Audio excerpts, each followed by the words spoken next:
Hey, what's going on, everybody? This is your main man, Monstrositus X, your man, your homeboy, your brother from another mother, aka Godling, the creator, aka Jay DeLille, the artist. And we getting back into the groove again. We're gonna try to try to keep these creative juices flowing. And so we're going to be working on some big men. I got a few different big men that I like to draw all kinds of characters, right? So um, there's there's uh there's nothing that I like doing more than drawing different types of looks of characters, and so I I've been practicing that ever since I first started getting good at drawing. I've always tried to draw skinny dudes, middle-sized dudes, uh, awkward shaped looking characters, um, and big dudes. I've been getting into the big dudes because I know I want certain types of characters in my certain looks in the book. So I'm going to want characters with wings. I'm going to want with all kinds of wings. I'm going to want characters with oddly shaped heads, like I said, maybe like hammerhead type shark looking head type characters, like anything that I could think of to make things change things up from time to time. I'm going to try to do so. uh we have I'm going to have these types of characters. So I was messing around with the profile because John Byrne used to do some nice profiles when he had his characters, even though most of the times when you seen them like this, they would be standing straight up and with their arms back and their chest out and up, and just looking badass. So that's one of the things I also wanted to make sure that I learned when uh, as I as I was growing, and my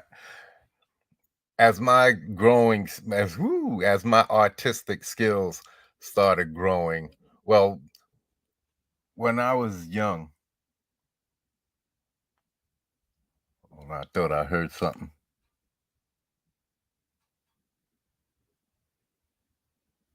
Oh, I did hear something. It wasn't just hearing something, I felt something too. It felt like a train or a truck going by, and I heard a pane of glass kind of rattling. I gotta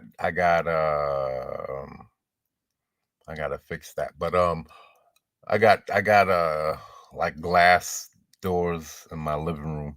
So when a truck goes, something heavy goes by, you can hear that pane of glass rattle. So anyway, when with the headphones on, it sounds kind of muffled. I didn't know what that was. It didn't sound familiar. So anyway, and I have to always be observant, man. That's my job as a man, to be always on my P's and Q's. So I like to draw all kinds of characters, all kinds of different shapes, because I always known if I was going to draw characters, you have to have imposing characters. They have to be, some of them have to be bigger than your hero. Spider-Man was always a good character to see. Every almost all of his nemesis were bigger than him in some kind of way. Doc Octopus, because he's a teenager, and Doc Ock was big, had the tentacles. All he had was himself and his spider webs and his agility. The Rhino was bigger than him. Sandman is bigger than him. Kingpin is huge, massive, bigger than him. So I got him. I knew that I had to have big dudes, some imposing figures in my uh, repertoire in my roster of heroes and villains for different reasons, and in order to have a variety of different storytelling tools. So yeah, so I'm drawing some of these characters. Uh, this I was just practicing, and it became more than what I intended. That name, these names up here are just, this one up here, Datare, is just something I heard. I heard it before, but I didn't know how it was spelled. So when I got the chance to look it up, I just wrote it down on the closest thing, and this was the closest thing. So I wrote it down. And Raise, it was just something to put on the character. I have no idea who this Ray's character is going to be. I have some, well, I have some idea who he is, but I don't know, have no idea what his connections might be. I just really just put the name there because it popped into my head, and I was going to save it, and I didn't want to just leave it a blank slate. So I have, like I said, I've got names coming out of my wazoo. Uh, that's one thing I don't have a problem with. Names and story ideas and character ideas, I have no problem with that, because with this Bible of mine, I have I've spent my years from the 90s. What the fuck do I need with that? I've spent my years through the 90s, um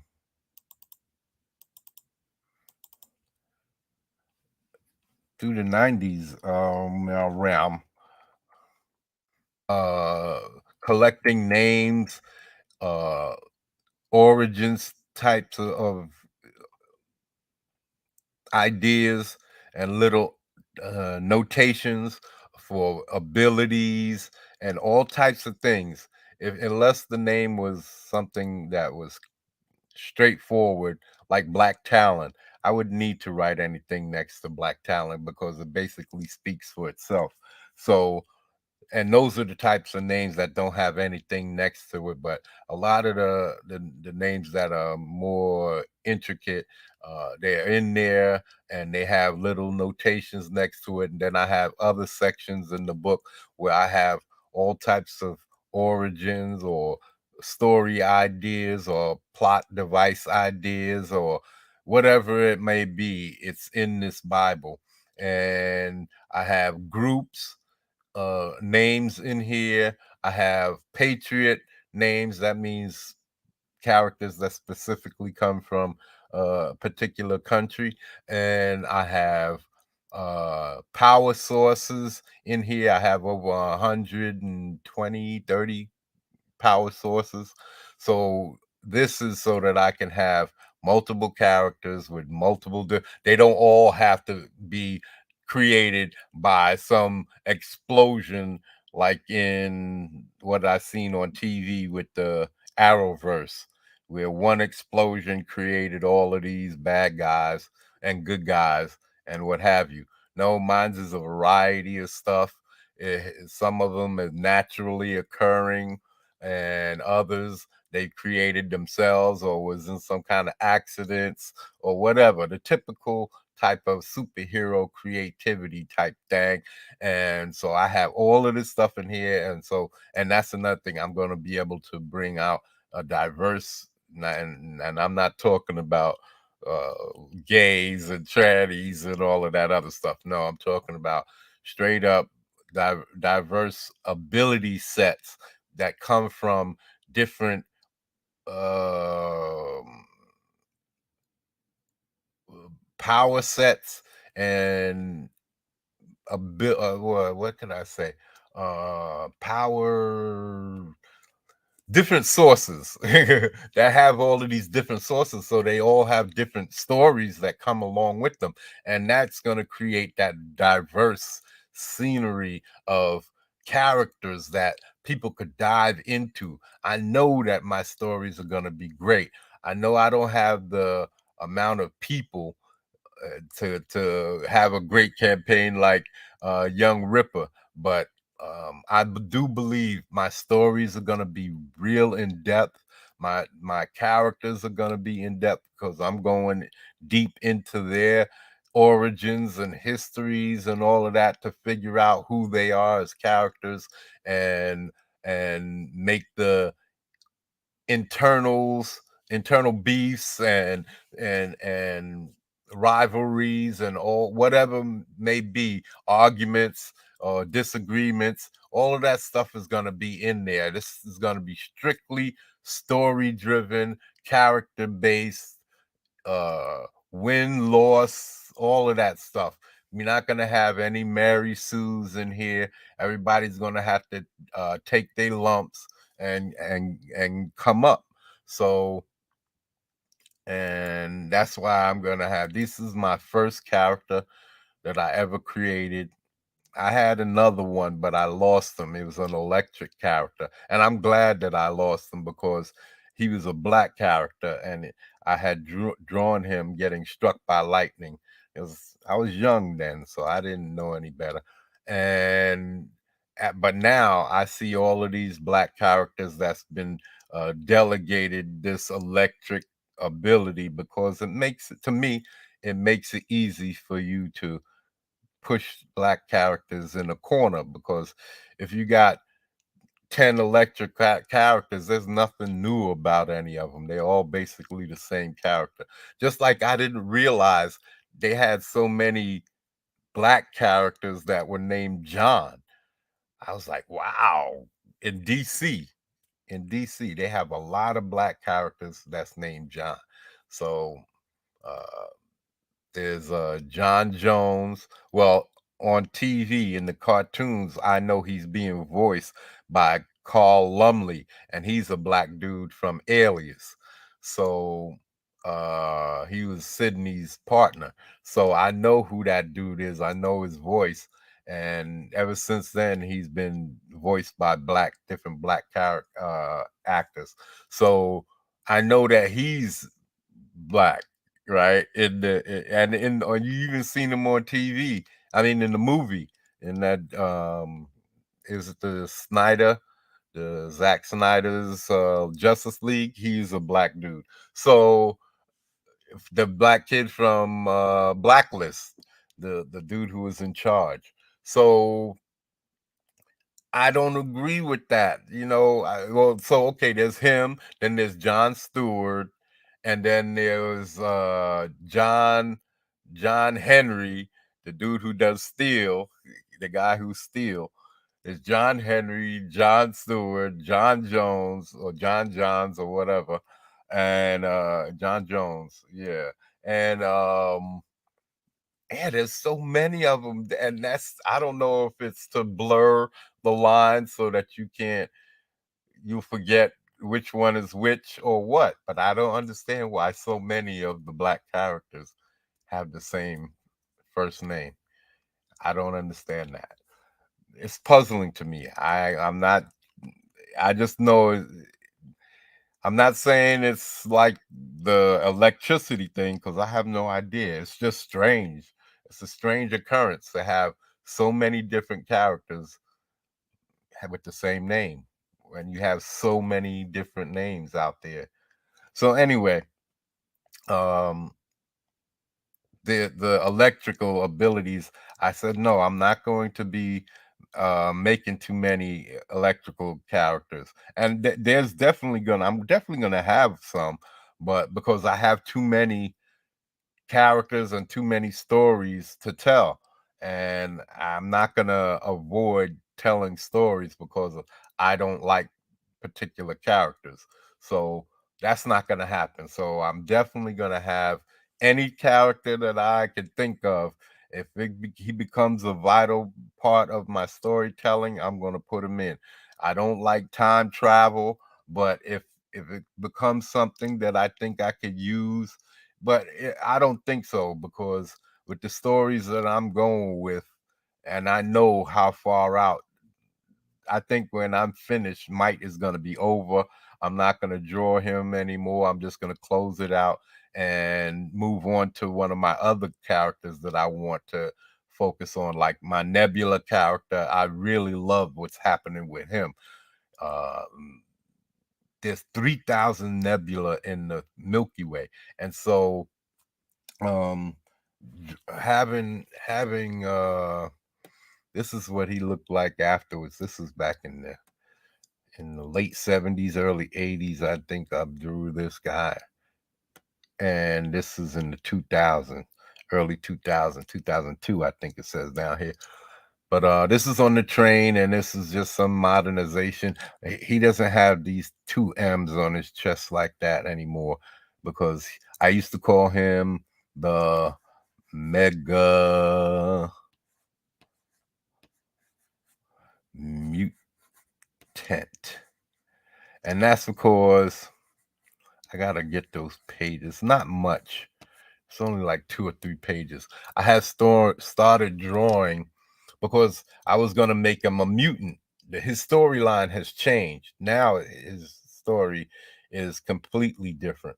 Um, is it completely different?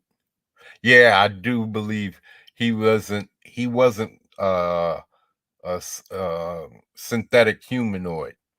He wasn't a synthetic humanoid. He was just a mutant back in the days. But what had happened was a friend of mine went to Marvel, and he basically told me, he wasn't a friend of mine, he was a friend of mine's brother. And he basically, his his brother told me to talk to his brother, because he went to Marvel and showed him his uh whole thing, his uh uh portfolio and all of that.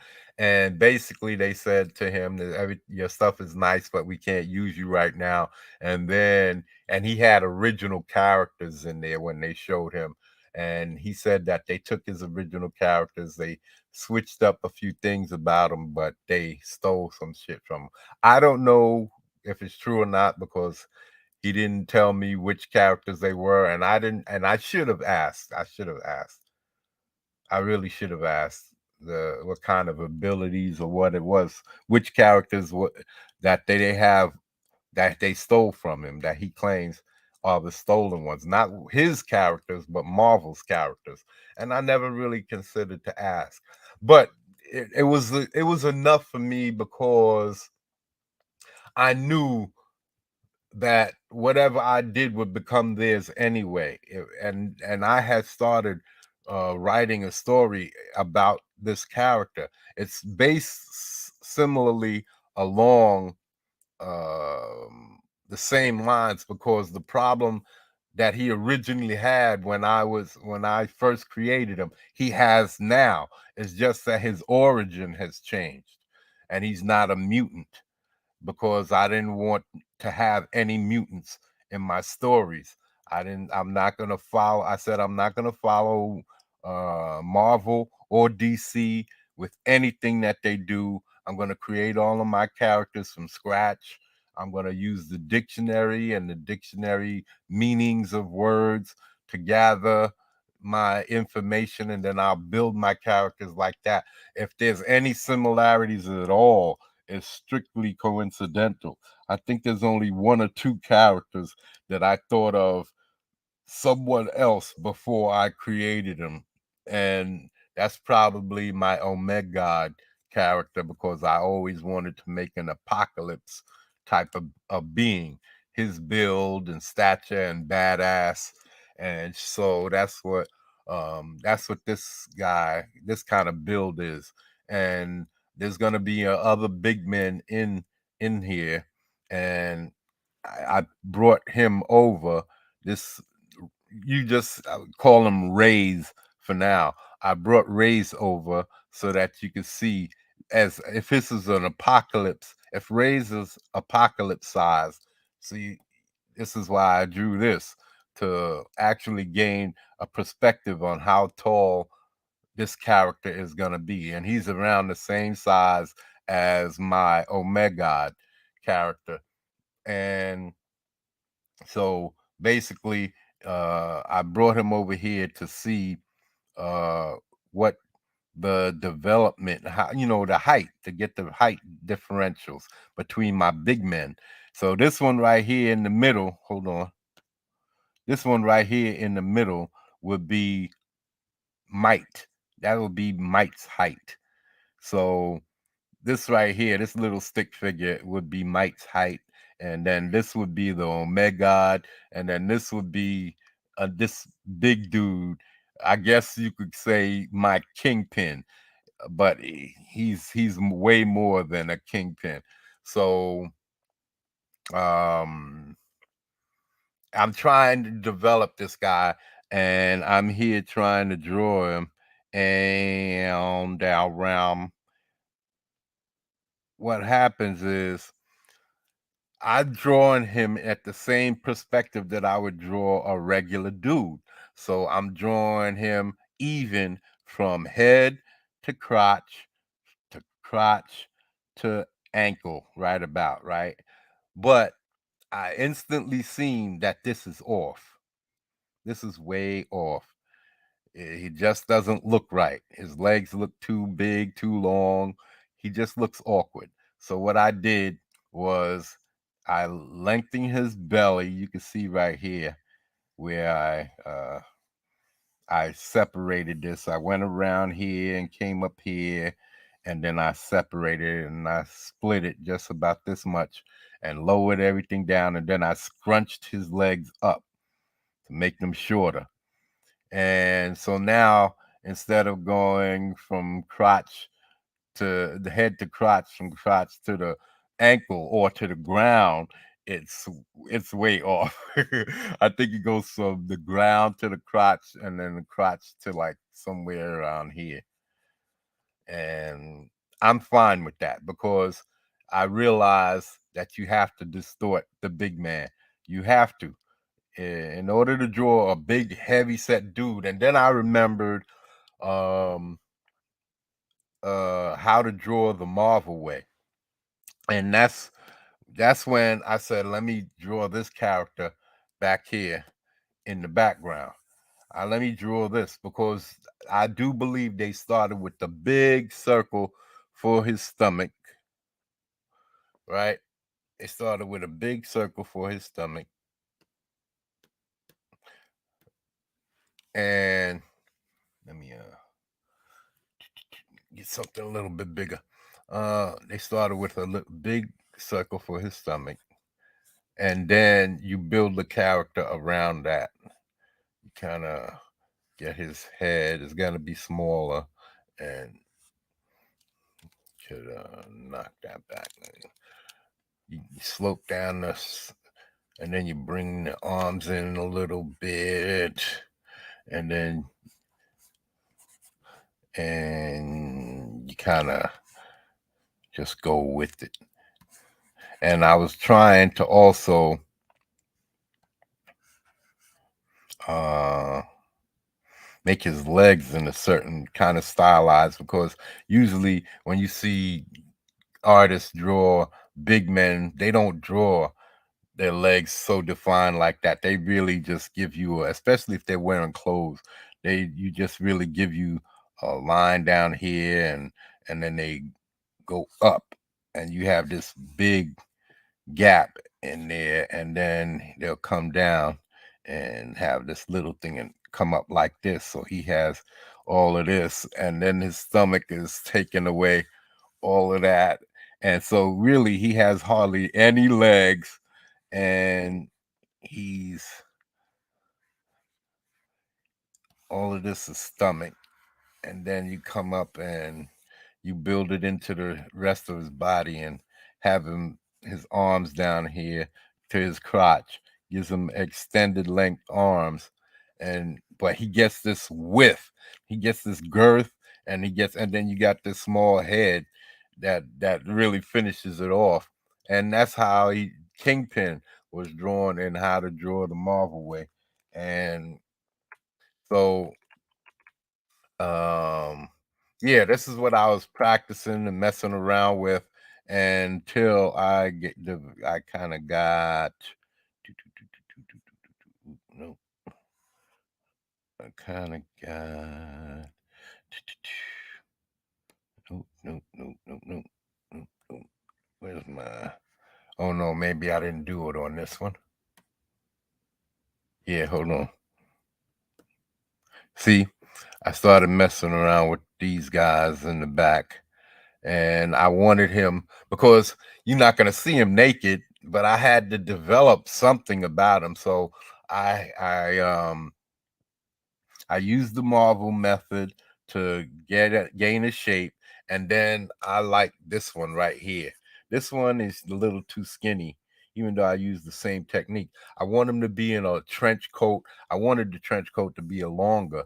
See, I started working with it here, but around a pea coat length may make him good too. And because I want him to skulk around the cities in the darkness, because he's a big dude. You can see how big he is, and this is Mike, who's around 6'1", 6'2". I haven't really gotten into the details on his height. I've been working on those types of details. I've been working on details of the story fitting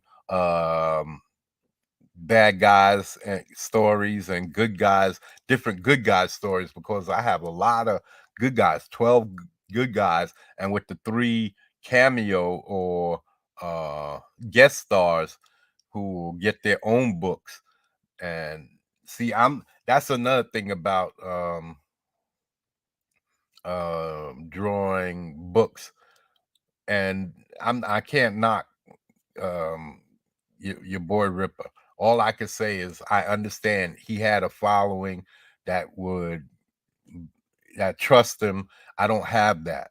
I don't have that type of following. So I know I have to give out more books. I mean more story plot lines, or not really necessarily plots, but the beginnings, the origins types of stories, so that you can gain a picture of where my world, where my universe is, and what my characters are all about. I'm not giving you too much of the storylines that they're involved. I'm not. Matter of fact, I don't think I'm giving out any. I'm giving you origins and stuff like that, which can come up, but you normally don't have anything to do with the storylines in books. They're just something that help you get to learn about the character, because most story origins, most character origins don't coincide directly with their adversaries. So like Sinestro and the Green Lanterns, how they all kind of having to deal with all the same thing. And most characters like Superman, his most of his bad guys have nothing to do with Krypton. None of them. So except for Zod. And and that's what I'm talking about. I don't, yeah, I have characters like that, and those will be addressed. But for now, I want to make sure that I have this guy here the way I want him, and I want this big guy. And tell you the truth, I've never drawn a really big, muscle bound, fat dude before, and I was going with sloppy at first, really sloppy. And there's a thought process behind that, and I didn't want to go that route. I tried it and I didn't like it. He was way too over the top. It was cartoonish, and you could say it looked a little bit Todd McFarlane esque, or Capullo esque, with the oddly shaped heads and stuff like that. So he was really bulbous and sloppy fat, and it just, I didn't do it right. I didn't take my time with it. I kind of rushed through it. So I've been working on this. I worked on this, and this is the build that I want him to have when I have him in the street. I don't want him to be this thin. I want him to have a girth to him and a height, so that when he's in around there, he's going to be easily be spotted. He's not going to be able to just sneak around, even though he's pretty quiet and for a big dude. But when he walks around, you definitely hear boof, boof, boof, because he's a big motherfucker. He probably weighs a couple of tons. So, well, I don't know. I got to get to that. I got to get to all of these little details. And I'm working on this guy. I'm trying to get back into the flow of things. There's so many characters that I haven't even gotten around to draw them yet because of the things that's been going on, and I've been in and out of the drawing thing because I'm trying to pick it all up at once. I had stopped drawing. Now I'm trying to pick it all up. I'm trying to learn how to color. I'm trying to learn how to I've read and watch videos about color theory, but you really never gonna learn it until you actually put it into use. So I have to get things situated first before I'm going all out with all of this stuff. So developing my characters, I have story to go for a while.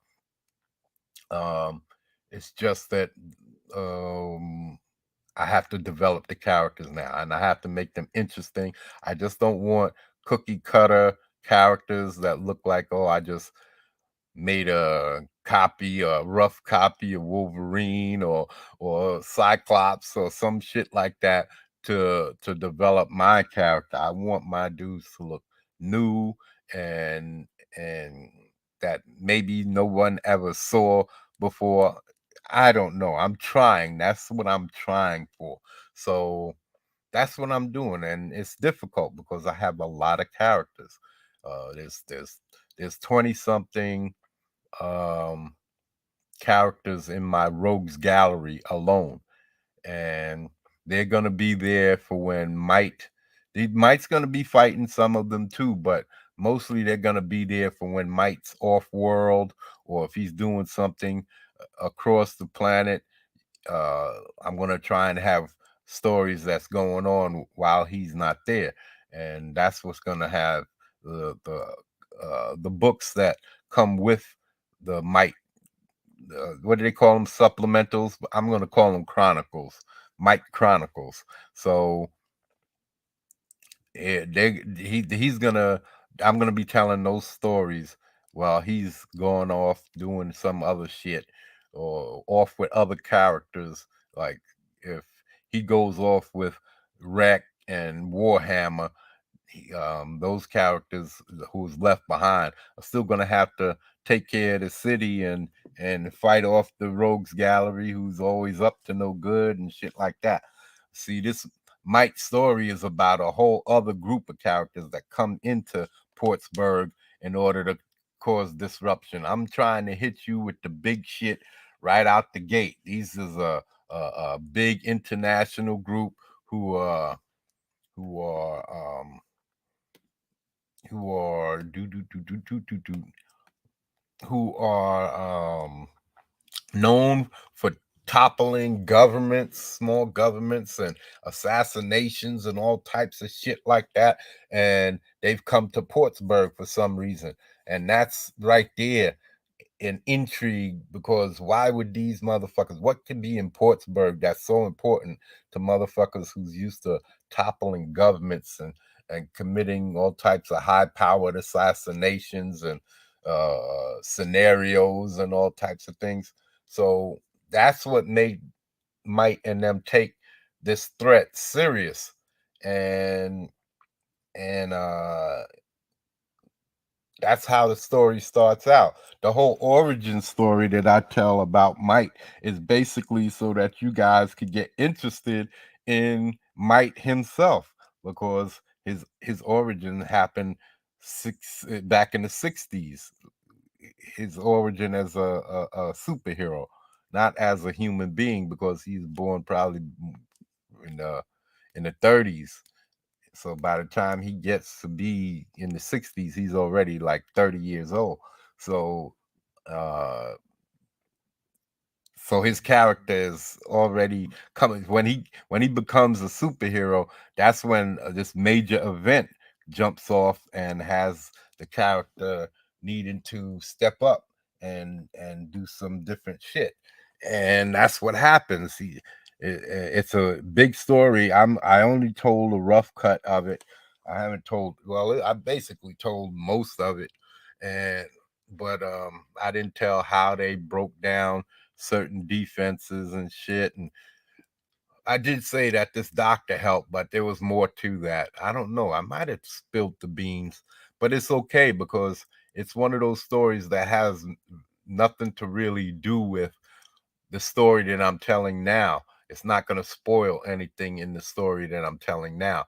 But what it does do is give you an insight into who Mike is, how old he is, all of these things, questions that you're going to be asking, and get things started. And because that same substance that they was fighting back in the 60s, a sample of that goes missing, and they have to, that's the whole beginnings.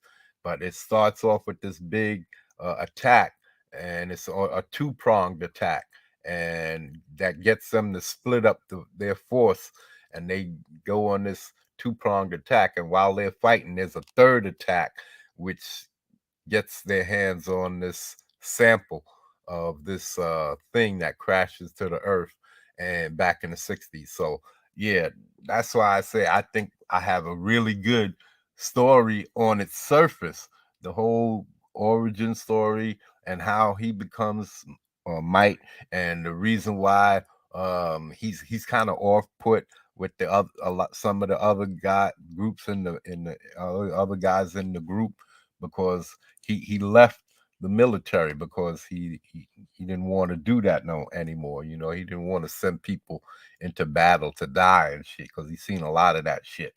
And because he who he was, he had to be on the ground. It wasn't like they had a big staple of superheroes back then. So when they sent him into to battle, he really had to be, he might have been a high commanding individual, but he had to be there because there's a small group of them, and they expanded over the years, but there's a small group of them, and they was handling shit, and people would get murked, and he'd have to be the one sending them into danger and witnessing them get shredded and all types of stuff. And so he's just got sick of that. So basically now he started something. He was out of it for a while, a lot, I guess, like a lot like uh Mr. What's his name? Simmons, Mr. Simmons, Simmons, Avery something um from Isom. He quits, but he quits for a different reason. He doesn't quit because he feels that that superhero thing is not for him anymore. He did that shit for a long time. He did it from the 60s to like the 80s before he finally quit. And imagine he had a like a 20-year career. Was it 20? 10 years. He was already 10 years in to his career by the time he came a superhero, and then he has to witness all of this crazy shit afterwards and continuing. So there was no end for him. So he said, "Fuck that! I'm done. I'm not doing this no more. I can't send people to their deaths like that all the time anymore." So he wanted out of that shit, and so he became a superhero after laying off for a while. He becomes a superhero, and things happen. I can't tell you everything. Because a lot of this stuff is going to be in the supplementals, the chronicles, and it'll be touched on in the main story, but it'll be mostly stuff that you'll see in in other books. Now, the origin story, I might tell that in the pages of Might. I think that's, it will require the origin story to happen in one of the books in the middle of the, because if I can do 68 pages every time, then there'll be, it could be broken up into 3 22-page floppies. So that's what I'm thinking. And if I could do that, then at least one of those floppies in the 68 pages, the 22 pages, uh, it could be an origin story, which will show the whole event and you get to see all of the details. And that's what I'm planning on doing. So, but for now, I'm trying to squeeze everything into this. And I know that I'm having to cut things out because I wanted to show a couple of the bosses on the bad guy side come in throughout the three, because I wanted to have a 68 page giant size first issue and then two 22 pages, which would be the 48 page, 24 pages, and which would be a 48 pager that would come together, and together those would be 116 pages of art and shit in the first book. That's what I want for the first book. But I'm finding that with the fight scenes that I'm having, and there's so many characters that the fight scenes are spanning more than just 8 or 10 pages with the first opening fight sequence. And then I have other things happening that's gonna show the direction of what the bad guys are doing and the good guys are playing catch up. So, and then I wanted to end on certain note because I have to show certain dynamics between the characters, and in trying to show that and wanting to have the ending that I want, I think I'm going to have to change a lot of shit around and not have it end the way I want it to, because I think I have too much in here. I don't know. I haven't drawn everything out yet, but the size of the first 60 pages were kind of going fast. That first book is going fast. That 68 page giant size is going fast. And um, those pages are just getting swallowed up because there's two major fights on two different locations. So it's taking up a lot, and there's a lot of characters fighting. And I want you to see the abilities of the characters. So I do want to show certain things. And wow, it's just a lot to get that stuff in and then leave room to tell the rest of the story. I want to be able to tell, like I said, from the bad guy side and then from the good guy side, and the win loss scenarios, how they, oh, we win here but we lost there, and oh, we won here but we lost there, we lost here but we gained here, and all of these types of things like that. And that's what makes a story good, because you keep seeing them win and lose, and you rooting for them and win and lose and shit like that. But it's small. You got to be smart in how you do that, and that's what I'm trying to do. So I'm trying to develop um these scenarios and have my bad guys and my good guys shown in the lights that I want them to be shown in. I want them to have I want them to be seen in a good light, all while having them take their losses, not making them look stupid. I want it to be an intelligent book that people might have to read twice to make sure that they get all of the information that they might. Hey, did I miss a clue or something? And that's what I'm trying to do. I'm trying to develop so that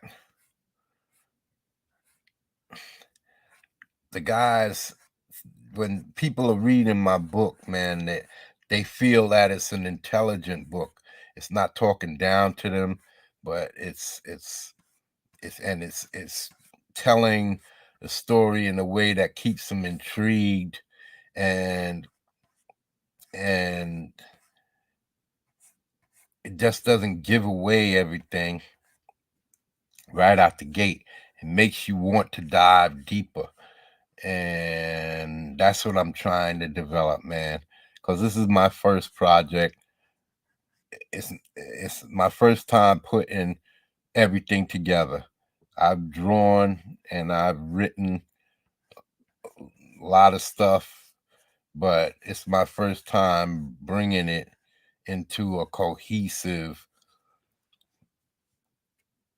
Well, no, I've gotten my Stone God story is there, and my assassin story is there. There's some things I need to iron out, but for the most part, they're mostly solid. But all of these other stories, they're all over the place. And the Soul Fire Lords. I'm I have two stories. One is post-apocalyptic, and one is more ancient Rome, but it has nothing to do with Rome. But they have the same type of look as a Greek or Romans. So it's a period type of piece, but and I'm trying not to use too much magic and shit like that there, but there is a little bit of a power adjustment that goes on. So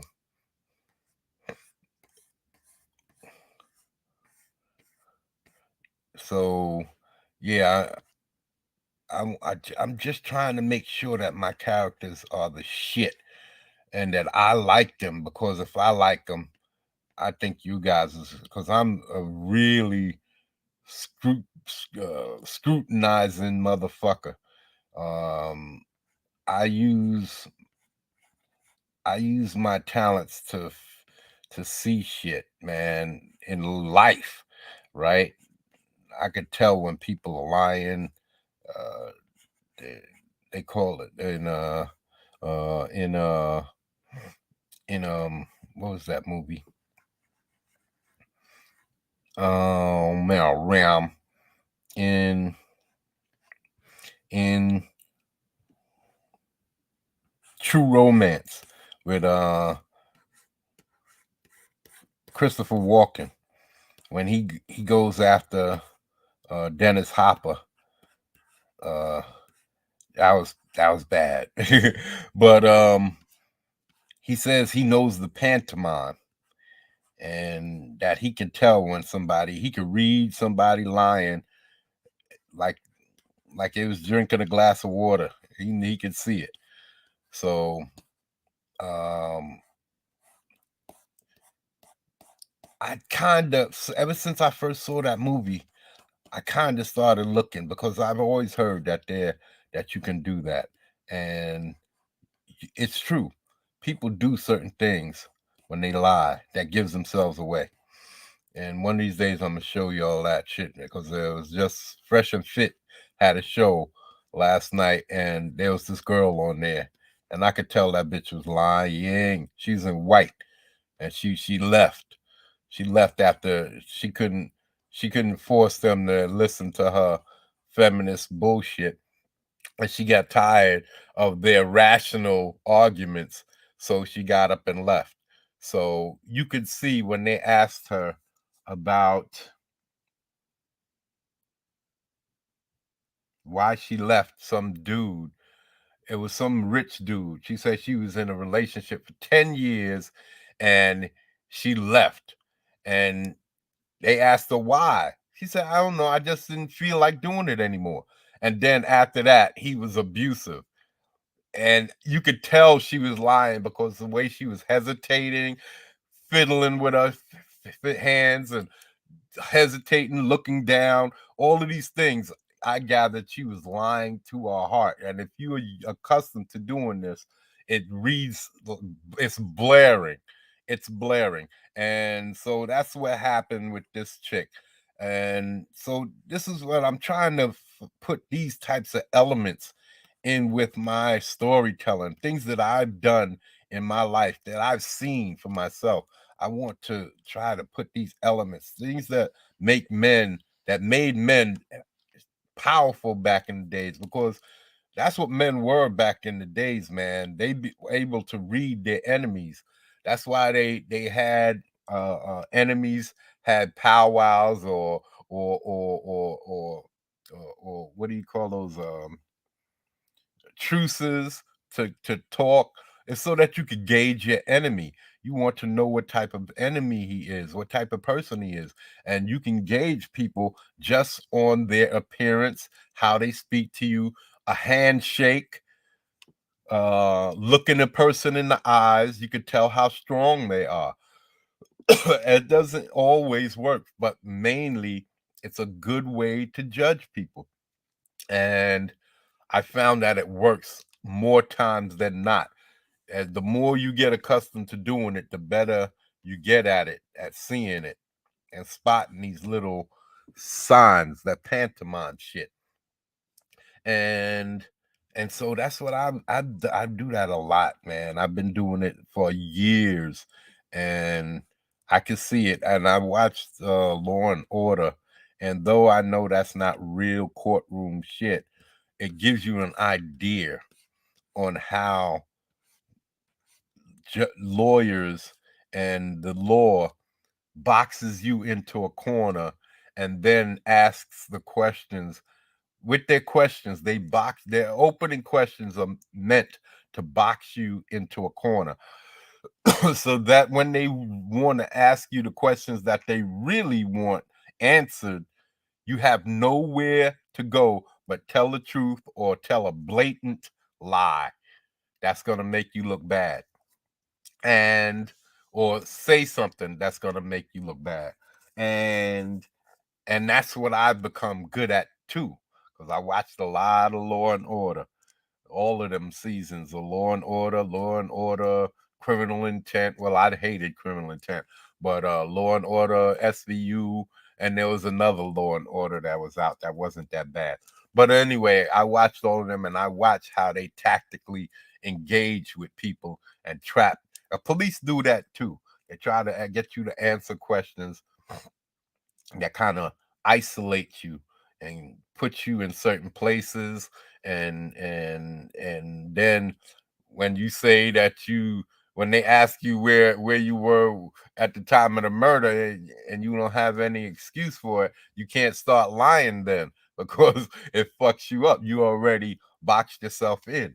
So yeah, these types of things I learned a lot, just from not necessarily from people like my father or some mentoring elderly, because I had a mentor like that on my job, my first uh factory job. I had a mentor. He was a nice old guy, and he took me under his wing and was teaching me the ropes and shit.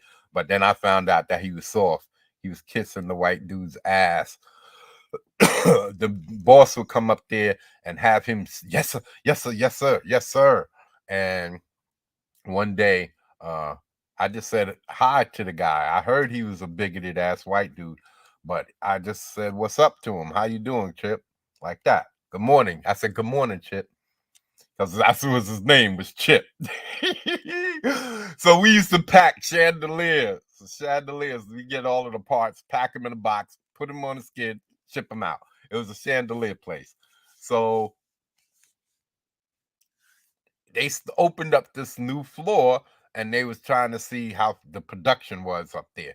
And so Charlie was my boss of the floor, and he wanted to keep his shit running smooth. But we loved Charlie, so did anything he said. But he was really soft spoken, really soft spoken. So, and he was scared of these guys, man. He would be like, "Yo, don't do this, don't do that, yo, you can't do that, yo," always scary. So he heard me saying, "Yo," I said, "I'm gonna say what's up to him when he comes up here." And he's like, "Yo, don't do that. Just leave that man alone." And he was right, because I got fired. But that's only because I was a new dude. I was a temp. So a temporary, they didn't need any excuse to fire you. They could just let you go. So he came up and I was feeling my oats. I was in like 20 something, early 20s. And I was feeling my oats. I wasn't taking this shit from off of this dude. I wasn't being disrespectful in any way. I didn't curse at him or anything like that. I just said, "Good morning, Chip." And he didn't say shit.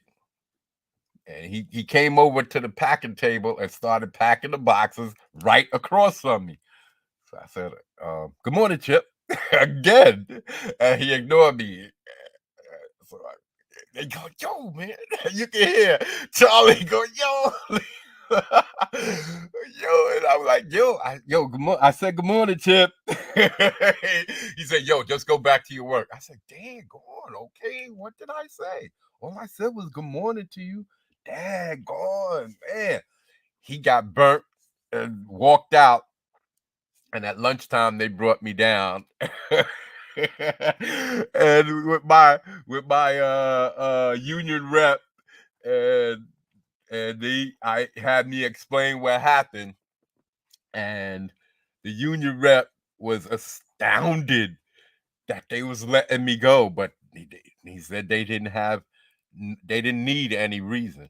They didn't need any reason. I was a temp, but on their next negotiations for contract, they used me, and it fucked that shop up because they told him that they fired this dude just for saying good morning. That he felt he was so belittled to have to speak to this peon. This peon would address him, and they won big in their contract negotiations against this shop. So I had gotten all kinds of acclaim. The word was out on me that I was kind of a troublemaker, but I was vindicated. Motherfuckers was patting me on the back. Yeah, that's good for standing up to the man, standing up to. So anyway, um, yeah, that's what I want to do. I want to bring these types of little scenarios into my storytelling, and it's with the right people. If you tell the stories right, it won't come off as racist or blatantly out there. And I'm not talking about like that. I'm not going to have scenarios like that because that's stupid. That's putting blatant shit. No, I'm not going to have that in my book. Not at all.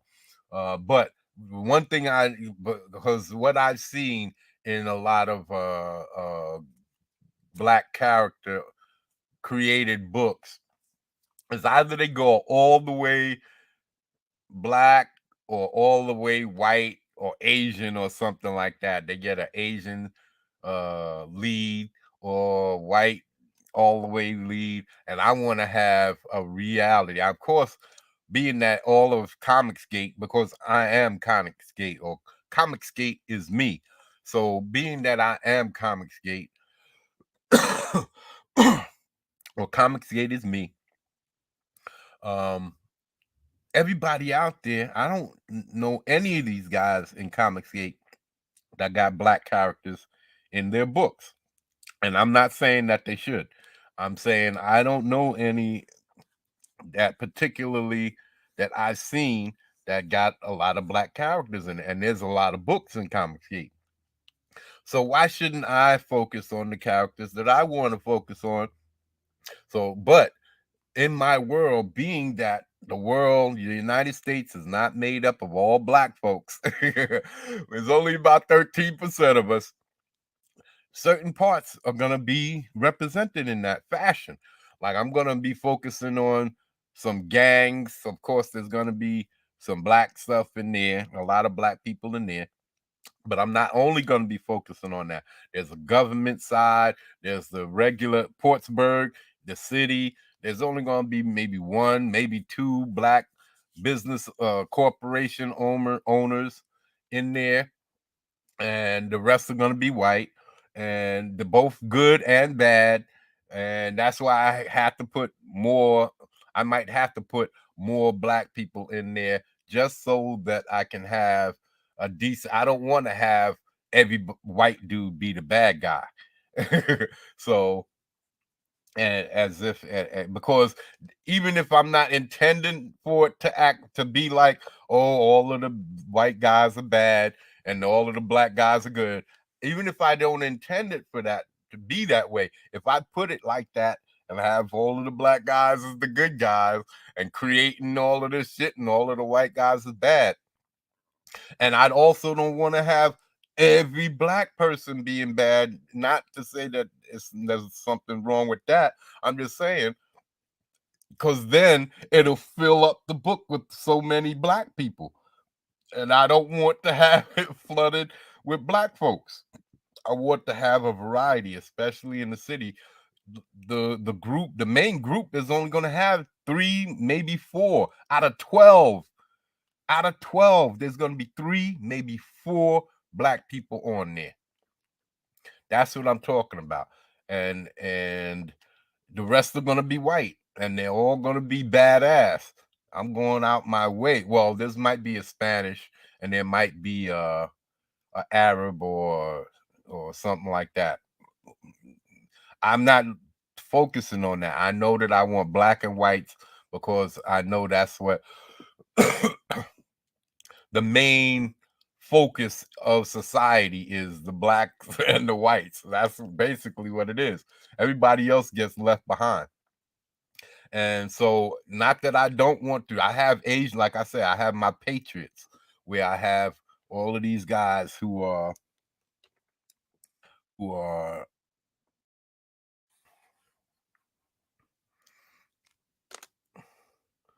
my patriots are from other countries.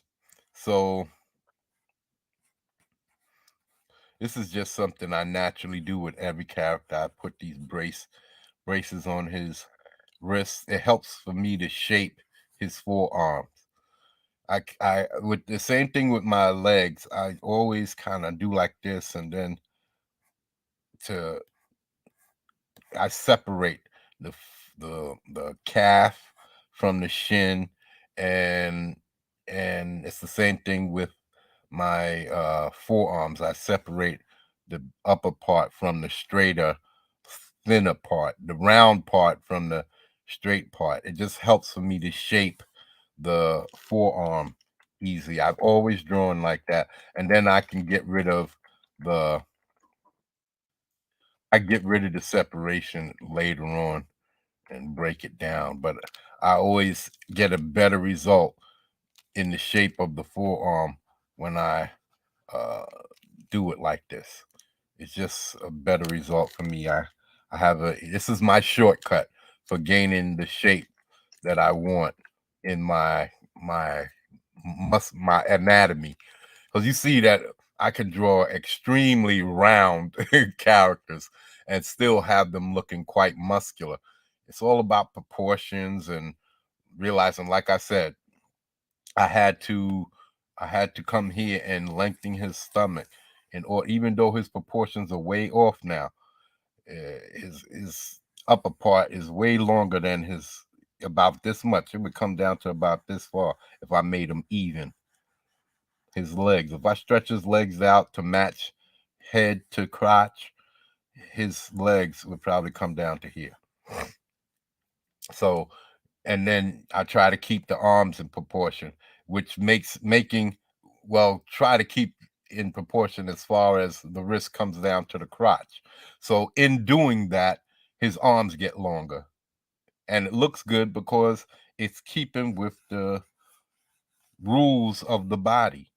If you bring the wrist down to the crotch, it doesn't matter that you've extended. His arms now look good, and he just looks a little stubby in the leg. But that's what happens with big fat people anyway, because their stomach usually hangs down lower than their crotch area, so it kind of makes it look like their legs are short, and then the meat on their thighs come down over their knees, and then you have a bagging situation going on, which forces everything downwards, which make everything look stubbier.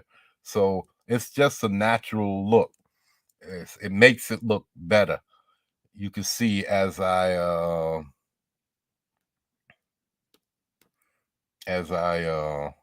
let me see what I yeah.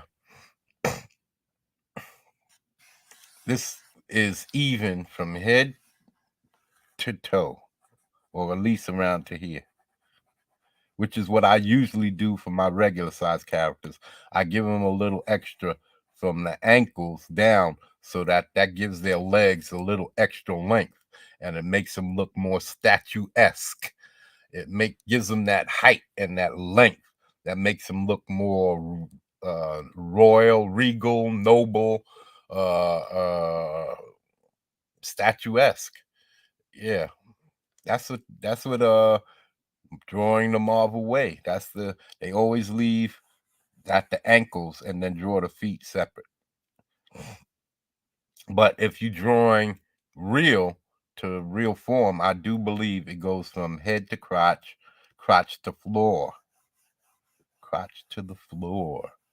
I do believe that that's the true proportions of the human body. So,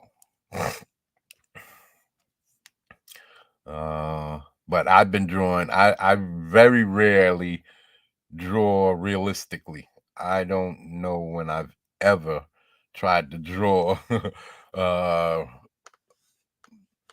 like a Mozart or well, not Mozart. Mozart is music.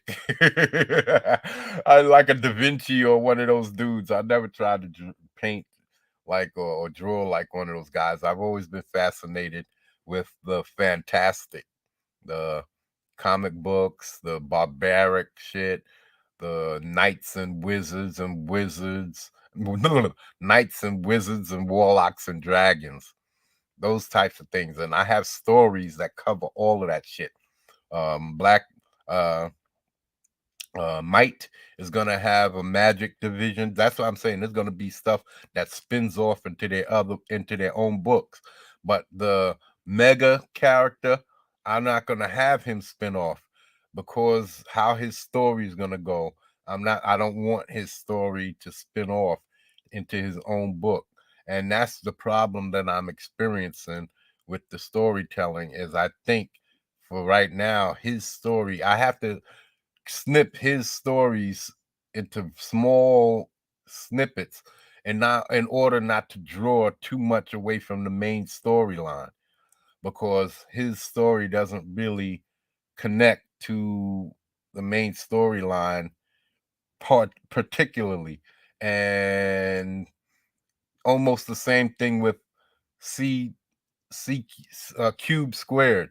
uh I have a character called Cube to the Second Power, and Q. Oops, that's Q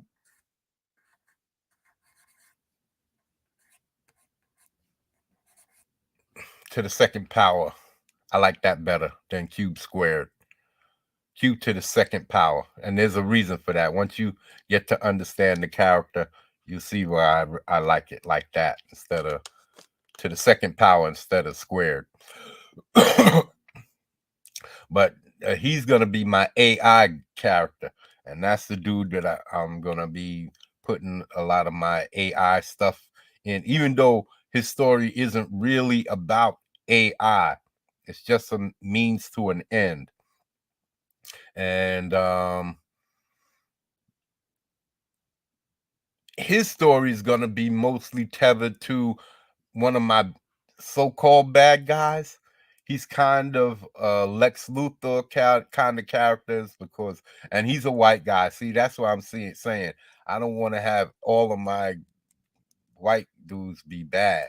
So I have to be strategic, especially when it comes into the corporate world. I have to make sure I have, see, because I have a black dude who's a good guy. So I have to make sure I have a black dude who's a bad guy in the corporate world. And that shit is pain in the ass because I always have to make these weights and balances. And I know white dudes don't have to do that. They just throw all white people in their book and they just go from there, and they don't have to worry about how many black people and how many white people are being put in their books. But I have to be conscious of that because I want white people to buy my book. I don't want it to be all black people like it's the hood. It's not. It's going to be the city, the world. So I have to develop the story because I have an Illuminati group who's trying to take over the world. So how can I tell a story with all black characters, man? It just doesn't make sense to have an all powerful, all black group that's running the entire world. Now, I can't say that there can't be a group that's trying to, but to say that there's a black group that's running the entire world right now at this moment, bullshit.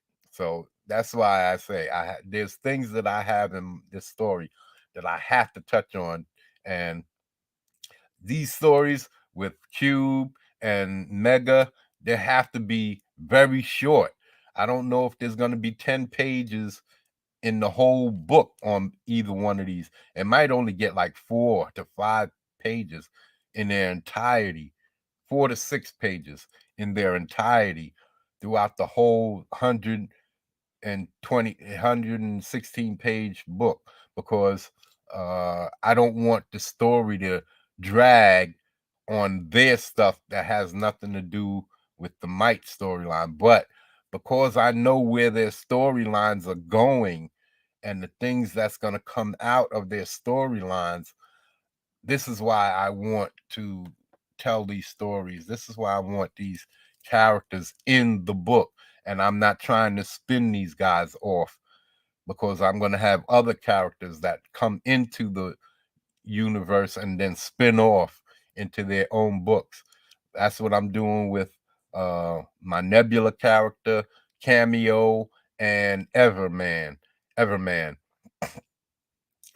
Those are my 3 guest starring characters that's going to be fighting in the opening fight scenes, and you're going to get to see their abilities and stuff.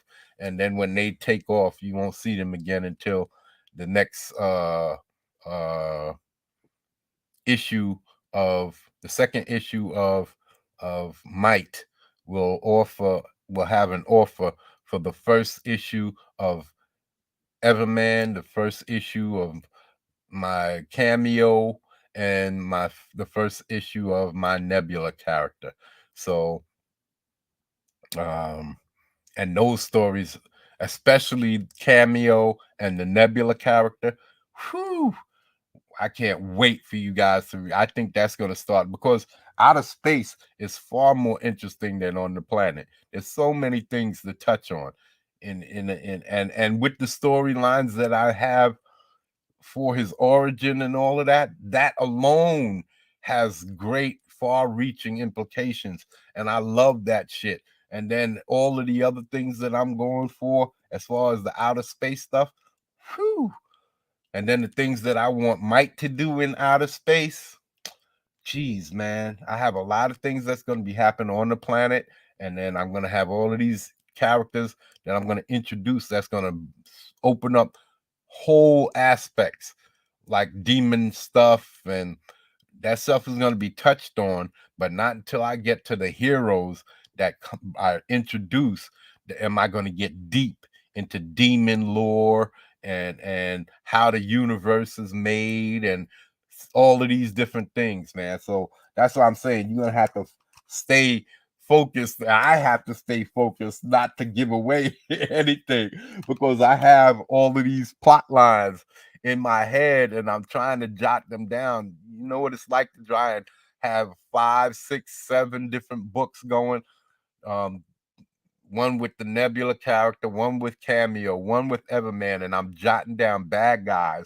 I'm jotting down story plot lines. I'm jotting down origin stories. I'm jotting down all these different aspects of where the story can go and how it can turn up. If there's any backstabbings or betrayals or setups or all of these different things that can happen in stories, I'm trying to put into all of these guys, just so I know that whether they're going to be having any type of crossover events. All of these things have to be taken in consideration at some point. But I just can't help going there because I already have these characters. It's not like I'm in making them up. A lot of these characters have already been created years ago, and I just can't wait to get their stories out. So you have all of these stories and you're trying to weave them together. The Nebula character, I've had him around for a long time. There's another character that I can't wait to bring in. Two more. No, more than that, because there's a female, there's a few females, there's a few dudes. But Blackmail, he's one of my original characters that I can't wait to bring in. There's another character that I developed from an old night show movie from with Tony Curtis and Janet Leigh, back in the days. So yeah, there's damn. So yeah, there's a lot of things that I'm looking to get into with this mic thing, and I can't, well, let me see what I fucked up. So yeah, I want to make sure that you guys get on with that. I want to be able to uh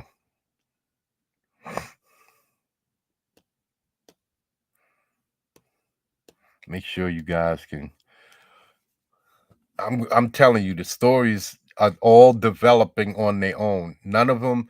I'm not taking anything from what I've seen anywhere. I avoid comic books.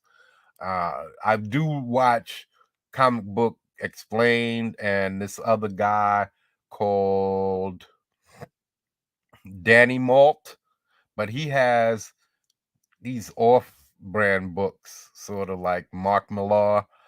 In his, he's got Prodigy and Saga and The Boys and a few other books that's interesting, but they're mainly superhero. They're so the stories are so quick paced or melodramatic. They're nothing that I can see stealing from. It's not that the stories are bad in any way. It's just that I don't see my story being anything like that. I'm more leaning towards a mainstream type of feel, how the X-Men felt, or how the Justice League TV show felt, the animated TV series, how that felt.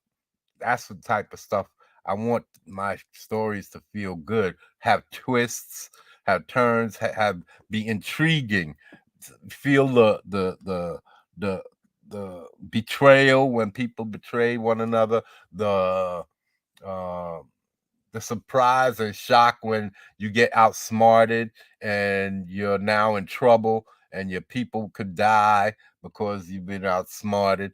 But I want it to be done in a smart way that you don't see it coming. And when it comes, you're like, damn, because a lot of the tropes have been done so many times that I'm trying to find new shit and a new way of doing shit that makes things just happen. You know, you just slam something, hits you upside of this back of the head. I'm not trying to let things slip out too early. I just want things to be, man, I'm just trying to get this shit right, bro. That's all I'm trying to do, man. I haven't I'm not I'm not good at anything except for drawing. I think I'm good at storytelling. I don't know. I the people I don't I've only been able to talk to my nephew about it, and he says he likes it, but you never know what family, if family believes in anything that you are really about. So, oh, I got some, yo, what's going on? Came in to see what's up. Hey, good morning to Dungeon Simp. How y'all doing? I'm not used to having people in here, so, and this is my first time back in a while, so I'm sorry that I didn't see you when you first came in. This was 9:18. He came in early, so I needed to look and check on him, but he's gone now. I don't see anybody in the chat now. So, do you have any immortal type characters like someone who was born thousands of years ago? Yes. Yes. Yes, I do. And I have a specific type of an angle that oh, hold on, let me I have a specific type of an angle that I want to take with these characters. Um, uh, First, let me answer this. Is that Photoshop? No, um, this is Clip Studio Paint, and it's one that I bought and I own right out. And I hear that Clip Studio Paint is going to a subscription version to where my version will become obsolete after a while and fucked up, and I'll have to jump on their subscription. And I hate that idea. I've had this shit for years and I've been using it. Why do I have to pay for it? Why y'all trying to twist my arm? I hate that shit. So going back to this notion, okay, let me get back in here. I'm gonna leave this up for a little bit.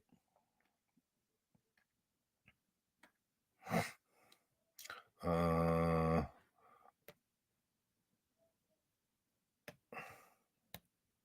okay, I don't know if that's you that just came back in. What's your name, Simp? But this is Clip Studio Paint, and this it's not Photoshop.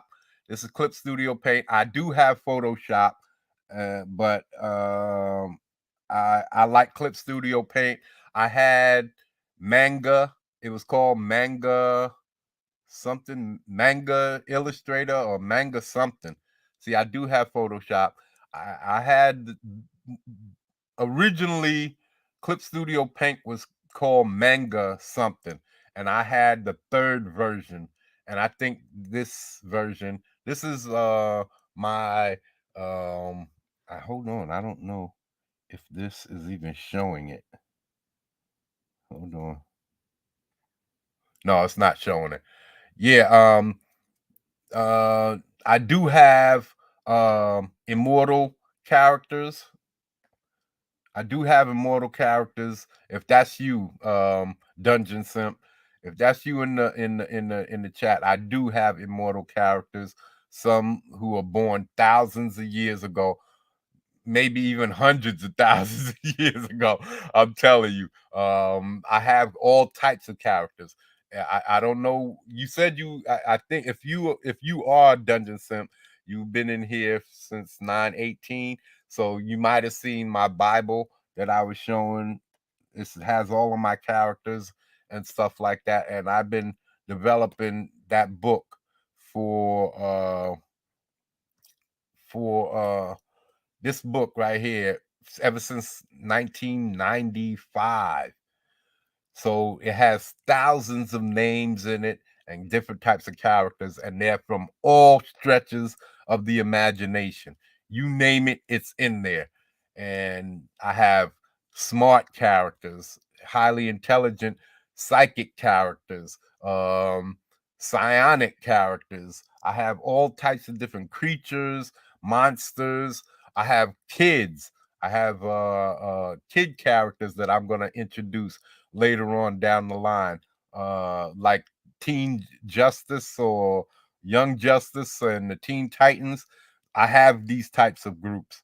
There are sections in this book that just deal with children and their abilities and stuff like that, and they're bad guys and stuff like that. Then I have groups that there's sections in here that's sectioned off just for group names. So I have hundreds of group names, probably about a couple of thousand group names, a couple of thousand kids' names. I have over 10,000 regular superhero names and villains. So that's basically what's in here. Origin stories. I had a section in there just for story plot lines and origins and different things that I couldn't think of a specific character. So I just wrote it in individually so that it would be there and I could always sift through and figure out what I want to put into a story.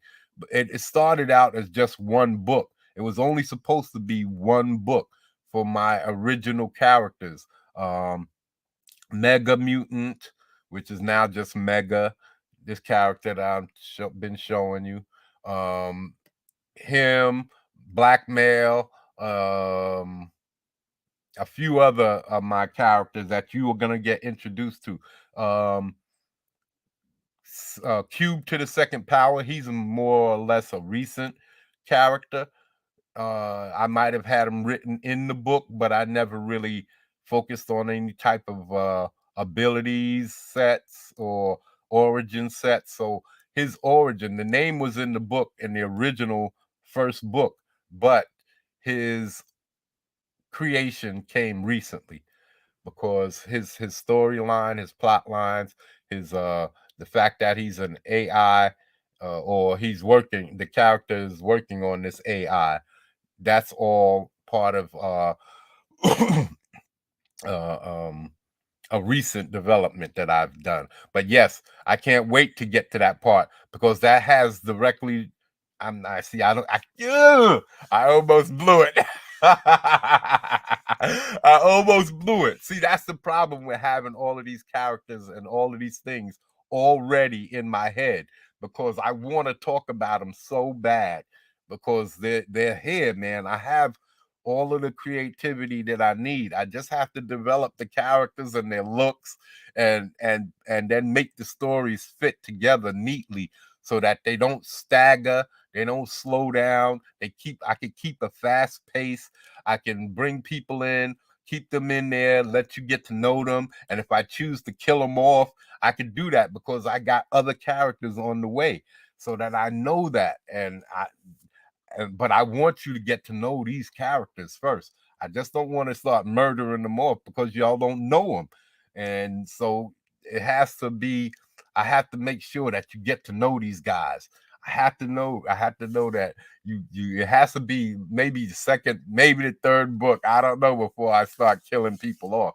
But we definitely going to have some intriguing storylines because it has to do with potential world ending events.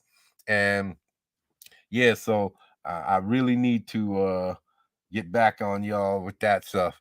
Hold on, yeah, my boy's back asking questions again. Hold on. You got, yeah, it's me. Almost time for breakfast. Me too, man. I'm starving my ass off. I haven't eaten. So I made sure to get in here early because last night I did a stream and then tonight I'm going to do a stream. So I'm trying to get in early so I have enough time to eat and rest and prepare and actually get some work done too, as far as my my ragman and my story because I gotta get in my finishing. I have to get my inking to the well. It's getting a lot better because I was struggling for a long time. I'm a penciler.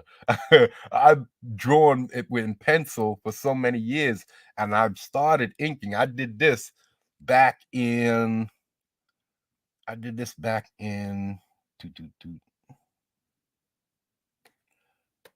I did this back in the 80s.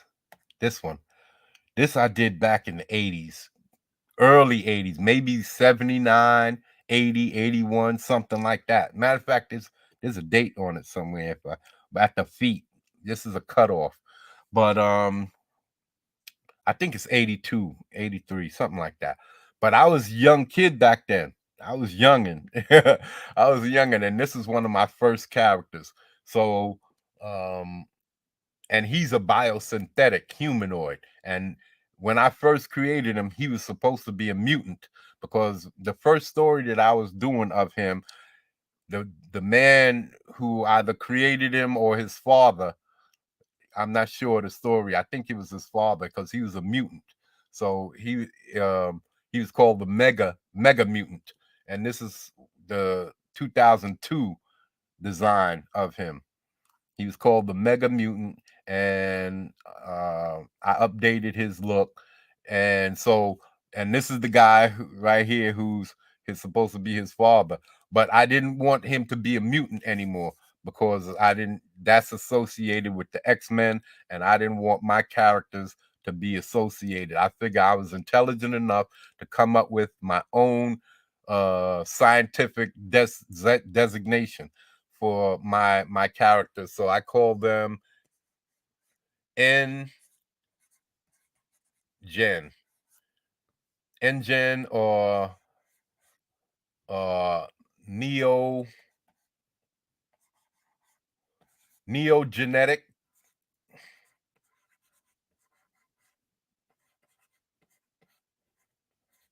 neogenetic or next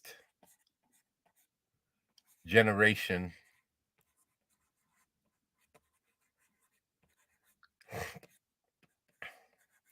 humans.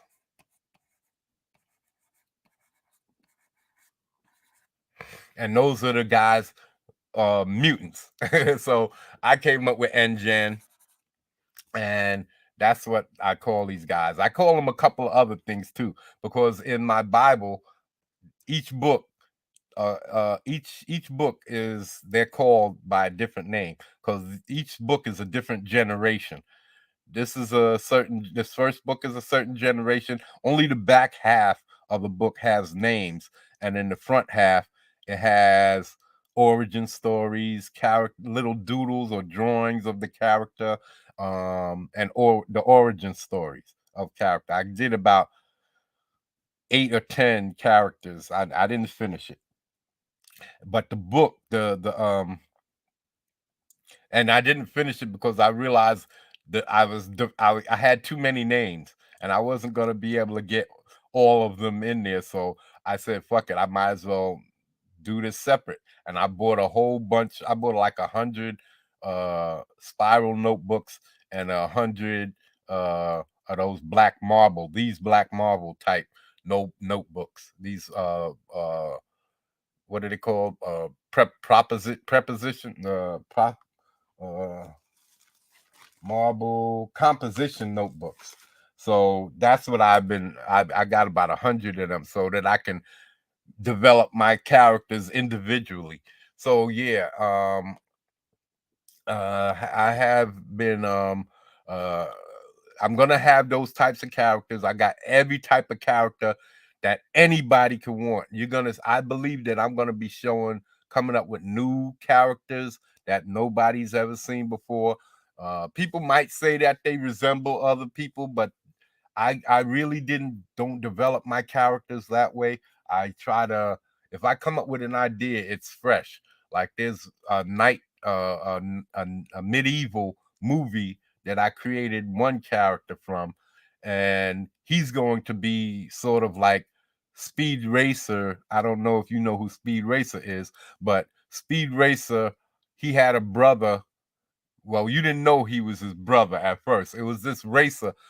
They would in the middle of a race when somebody is attacking Speed Racer, Racer X would come out of nowhere and help him and get the bad guys off his ass and then take off and disappear again. And Speed never knew who that dude was until one day he finally stopped and said, "Hey, I'm Racer X." He took off his helmet and said, "I'm your brother from such and such," and all of that type of shit. And so I have this character that I'm gonna bring in like that, except for I don't think I'm ever gonna reveal his identity. I think I'm gonna keep him a regular character so that a hidden character so that he stays a mystery, man. I want him to I want to have some characters. I want to have all types of characters to intrigue people with, and I believe that that's the way to keep people to get people involved in my stories, because I don't have a following like Young Ripper or the Ripperverse. So I know I'm not gonna have no $3 million in sales because I have a very small channel. But even if I could get amongst comics gators, I believe with my storytelling, that's what's going to draw people in. I believe that the story that I have set up, and then the other characters, I want to tell them their origin stories, and that's going to open that up for them to want to know them. And then and and and I believe that I'm going to have a great campaign. If I could get to 20, 30,000, I'll be able to quit doing everything that I'm doing now and focus solely on art. And that's when I'm going to be able to really explode. because not being able to focus and your mind is worried about other things and doing these things, and just to survive and keep your head above water or keep healthy. So yeah, you want to get those things out of the way, and if I can get those things out of the way, that shit would free me up to really get good with my stories and everything. And that's what I'm waiting for. I know that my stories are going to be good, man, because I'm an old school dude. I'm my late 50s, and I'm bringing these old shows and old storytelling from back in the 60s and 70s and 80s, when TVs and movies. When's the last time y'all seen a military movie? It's very rare. I grew up watching uh uh movies like Kelly's Heroes, Where Eagles Dare, The Guns of Navarone, all of these, Bridge Too Far, Bridge Over the River Kwai, all types of military and cowboy westerns. All of these were good versus evil. All of these scenarios, and I think I could bring some of those to those types of feel and pure adrenaline-driven storytelling to my books. And I think I have an advantage over a lot of you younger dudes, because by the time a lot of you younger dudes came around, a lot of that stuff was taken off of TV for just the blood-soaked, bullet drenching Arnold Schwarzenegger and Stallone. But the good thing about that is I lived through that era too. I lived through that era too, so I have all of that under my belt, as well as good storytelling. And I believe that that's what I'm going to, that's just going to be the difference. I believe that people are going to love my stuff, because I'm telling you, I'm throwing my whole ass up in this shit, the kitchen sink, mama too. I don't care. I'm throwing it all up in this motherfucker. Because, and I think that I'm a good artist. So I know that I haven't really, but y'all are gonna see. I have characters in here that is. Should I? If I could pull it up, I'll. Uh, let me see. This is an old. This is not the finished shit, because I don't want to give away all of their designs right now. I want to be able to color them all. I have some of them colored, but these are the main groups. This is the main group. I Is this the one that I want to show? Here, show and tell. Here's show and tell. These are the characters. This is the ones that I can safely show without giving up shit. Hold on, let me see. Oh yeah, hold on. I went and did a little bit more. Hold on. I think I did a little bit more than that with this one here. Yeah, see, I did a little bit more on this one. Hold on. Okay, here we go. So I can show off the main group of characters. They're not finished, but it'll give you a rough idea of what I'm going for, who they are. Okay, this is supposed to be Might. This is what the early drafts of Might was looking like. I have him finished in another one, and I don't have this. I changed up a few things, but this is his basic look in Might, and this is the second in command is Nightshade. This is again early versions of her. She's Nightshade. You can see how it's spelled. So she has this armor and shit like that. And here's Wreck. He's one of the strong dudes that Might likes working with, because Might is a powerful dude. So he's one of this guy's powerful dude. He was an ex-slave. So this harness that he's wearing, that's used to be his name, was Harness. And so this harness is what gives him his abilities.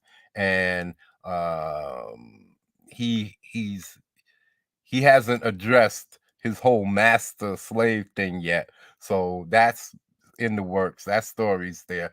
But this is Wreck, and Mike likes working with him because he's a strong, durable dude, and because of that, uh, he there's less fear of him getting killed. So Mike likes working with him, and the weaker dudes of the group, he kind of stays away from working with them because of that fact of him being in the military for so long and having to send people to their death. And so he kind of uh didn't like that shit, so he kind of left it alone. And again, he has an extended lifespan, so he was in the military a lot longer than he's like in there for like 40 years. So he didn't like that shit. So he after a while he get tired of doing the same thing. So and then this is Warhammer. The dude that he works for is gonna be a big character in the book. He's gonna have certain things that's going on that's gonna bring other bad guys into the stories and causing trouble in Portsburg. Let me see if I can find Portsburg, because the guy that he works with lives on an island right off of Portsburg, the coast of Portsburg. Helps Gilligan get off the island.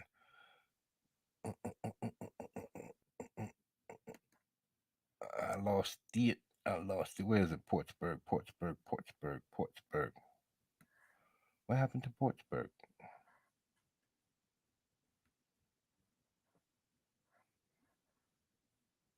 How could I have lost Portsburg? Oh, here it is. It's right in front of my face. It's written all over my face. You don't have to say nothing. You don't have to say a word. You don't have to say a word. Tell them what to do. Just smile, and smile, and smile. Smile for me, smile for me. Better than any word I ever heard. Yo, this one right here, this island right here, this island right here would be the island that his his Warhammer's um the dude that he works for. He's a powerful being, and he's a character who's been around for a minute. He's one of those dudes who's been around for a minute, and he lives on this island right here. And it's an island that's kind of nobody's allowed, no trespassers allowed. So this is going to be an airport over here, and over here is going to have prison. It's called Archway Prison because there's an archway right here, and there's going to be a prison and a high maybe a insane or some kind of prison for the criminally insane and the super powered and all of that stuff. So we're gonna have, and there's also gonna be ports over here because this is gonna be a main port city. So there's gonna be ports over here, an airport right here, and then the city's gonna be right over here. This right here is intended to be the city, and then up here is gonna be like Harlem and the Bronx, and then we're gonna have it's gonna be have like 5 boroughs, like New York. I happen to be, and it's gonna be like this is gonna be like the Bronx up here. I mean, Harlem up here, and there's gonna be a black dude over there in a gang who sells drugs, but he's gonna be a superhero. So I'm gonna flip the script.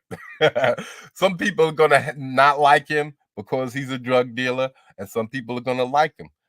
But I don't think drug dealers have to be pure. I mean, superheroes have to be pure. I guess he's going to be an anti-hero, and him and Mike have odds. There, so there's some shit that's when the book first starts, when it first opens, there's gonna be some jokes being cracked, and the character that you gonna be hearing them cracking jokes about is gonna be this dude from Harlem up there. But it's not called Harlem, it's called Dukeside. And that has to do with the the black dude who helped save Portsburg from that substance back in the 60s. And that should happen down here. This is the area where that shit happened. And there's a fort built down here, a fort with a military presence and everything, because shit happened down here. So and then back here, this is a separate city. This is more like a farm city. This is called Legend City. And over here is another city. This is Cliff Falls. There's a waterfalls out here called Cliff Falls. And there's a big, in another big metropolis here. But except for this one, this has a rival to the Lex Luthor character is in this city, right? Lex Luthor is over here in Portsburg, and he's the big thing. My Lex Luthor, I call him Bryce Maddox. Bryce Maddox. And his rival is over here. He's up and coming, and he's making Bryce look bad. So there's shit's happening. So there's the reason why I wanted three cities like this is because I wanted to be able to have smuggling and all types of shit that's over the state lines and shit. I just didn't want it to be in this city. So I want to be able to introduce these other cities, other bad guys, other superheroes, all types of things. And in the universe, these guys can all have their own books. And there's gonna be, as far as I'm concerned, there's gonna be superheroes all across the United States coming out of the Might universe. So yeah, we gonna have those characters. We're gonna have them. So and then this is Ramrod. I kind of flushed him out a little bit more from his original look because I put like a skirt on him, and oh, not a skirt. It was a long, long shirt, or I guess you could call it. It was a long. This part up here just came down to here, and it went across as if it was a long shirt. And but I pulled that up and I changed the look a little. I like this look a little bit better.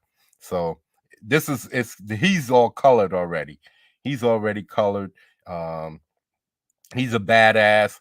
Uh, I didn't really I liked him when I first drew him, but not this character. I drew him on the subway, and he's breaking free out of a giant's hand. I don't know if I could find that. Hold on. He's breaking free out of a giant's hand. I've only drawn that one other drawing of that, but he's breaking free out of a giant's hand. And let me see. No, he's not her. Is it here? No. He's might be here.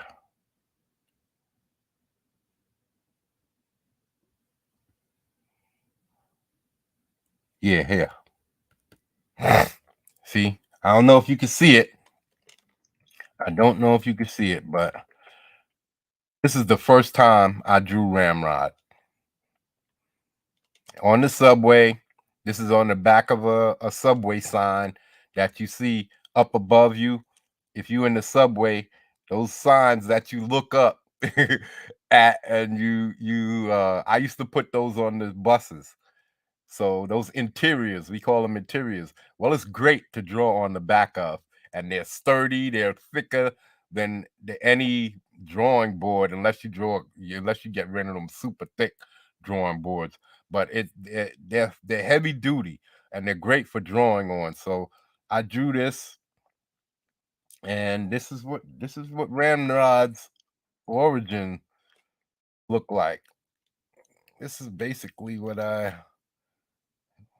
what he looked like when I first drew him. So this is me. I could pencil.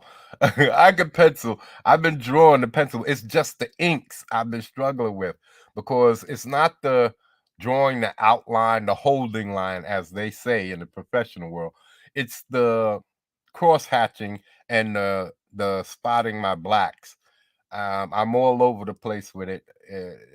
I got to focus on one spot at a time, and then feathering out of the blacks, feathering out of that, and making it look good. That's what I'm struggling with, and I'm still struggling with it. So it's not as bad because I'm using this other technique also. I'm using this other technique that's basically, and this one I'm doing for my channel. This is for this channel. This is gonna be me. This is gonna be, I'm gonna call him Godling.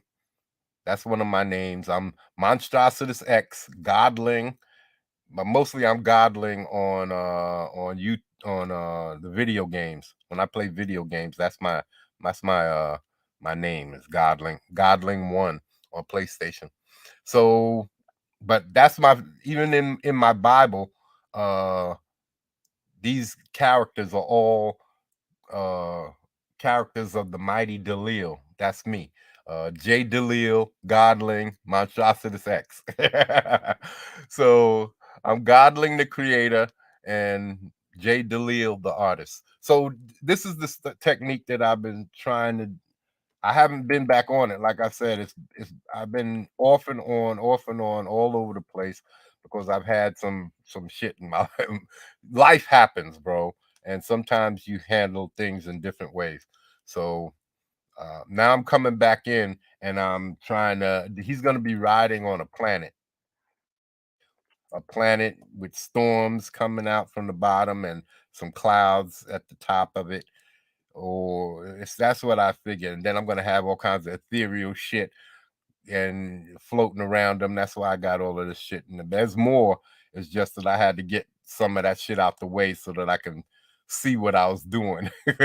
But this is stuff that I just want floating around behind them. This character back here. This character back here. The eye. Oops. Let me just pull that one if I could see it. Do, do. And everything is on that one. See, that's my spirit. It's supposed to remember. There we go. That's one of the things. The pyramids. He has another face he's gonna have behind him. These are all ethereal shit. It's supposed to be some kind of demonic spirits and all kinds of things that the creator has power over. So we're gonna have these galactic things and solar system looking things and planets spinning around. There's gonna be a big galaxy in the background, and then these solar systems and planets that he can control because it's all about me being a creator of a universe and everything that it entails. So that's basically why I got this. And this dude right here, he's the eye. He's the eye. It's a mystical eye that sees everything and shit like that. It's a flaming, blazing eye. So there's fire.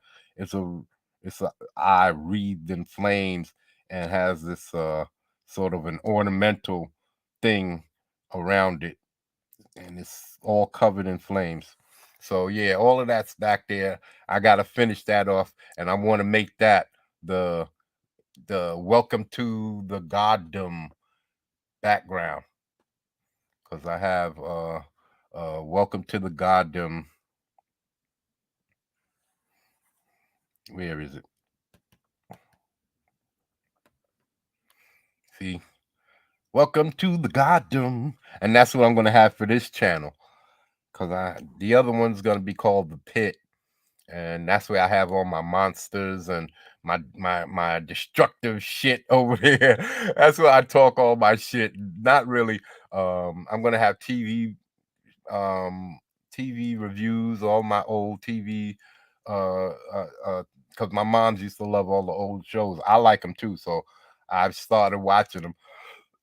So the first four reviews are gonna be of Hawaii Five O from back in 1967, Cannon, the private detective show from back in the 60s, Mannix, another private detective show from back in the 60s, and the Mod Squad with Link, Julie, all from back in the 60s. So those are going to be the first four shows. I'm going to try and do 4 a week, and maybe boost it up to 8 because I already saw 3 episodes on the first discs on all of them except for the Mod Squad. That's the only one I got to watch. But so we're going to be following behind all of that. Let's get rid of this. Let's get rid of this. And I want to have all of this stuff up. I'm trying to. That's why I'm telling you, I'm trying to build my channel, all while trying to build something worthwhile for people to be entertained and want to come to my channel for. And then I have all these cartoons too. I got Johnny Quest, um, Thundar the Barbarian, Dungeons and Dragons, the cartoon show from back in the 80s. Um, a bunch of old shows and animated movies like Akira, Ninja Scroll, animes, uh a bunch of shit. I got a whole bunch of shit. So and I like collecting them. I don't like going on websites and because you're giving away all of your control when you go on these websites and you don't have your own collection of movies and video games. Then you give up all the control to these corporations. So I like to have my shit in my possession that I could watch when and how I want to. So yeah, and then this is another character called Red Devil, and she's badass. I've got a colored version of her for the cover of the book, and she's badass. She's a demon, and she was imprisoned in hell for what seemed to her like a couple of 100 years, but it wasn't actually that long. Time passes a lot slower in hell. So she was saved. She wasn't supposed to be in hell. She was saved, and her memory was wiped because of all of the torture that she went through. But in that time, she basically became a third level demon of the pit. So she's pretty she could be pretty bad. So there's a whole storyline that I'm working on with her. So there's a she got wings and she can make them go away because she's a demon. So she can there's a lot of things she could do. She got her pitchfork, and yeah, she's a badass character. I didn't know what she was gonna be because I just had her name. There was no reason to write down any type of description in the Bible about her because it was one of those easy names, Red Devil. It's and she's all red and she got black on all of this stuff that you see dark hair is all in black, and she's gonna be badass, man. Um, Yeah, I can't wait to her story because it's gonna be a while before we tap into her real histories and shit. For right now, she's gonna be a character that a lot of people don't like, just because she's a demon. So yeah, so that's gonna be a good one. So and then I have Black Talon, which I started over because I didn't like I was starting over here because I didn't like what his body looks too effeminate. His body just looks too effeminate here. So I kind of where is this?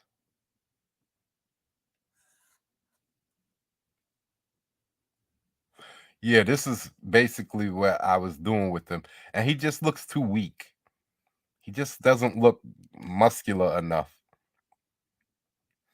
So when I was in here one day fiddling around and I was kind of seeing if I can get some other looks. I was doing all kinds of looks, different, trying to get anything going, and just stuff wasn't working, man. Stuff just wasn't working. But this one right here came out a little bit better. This one definitely came out better, but it just wasn't showing him off the way I wanted him shown off, because he has talons in his hand, and I don't know whether I want his talons to be in his hand or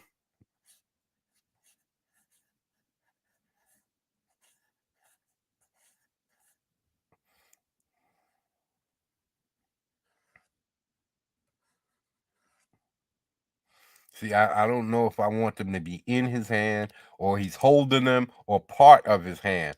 Like,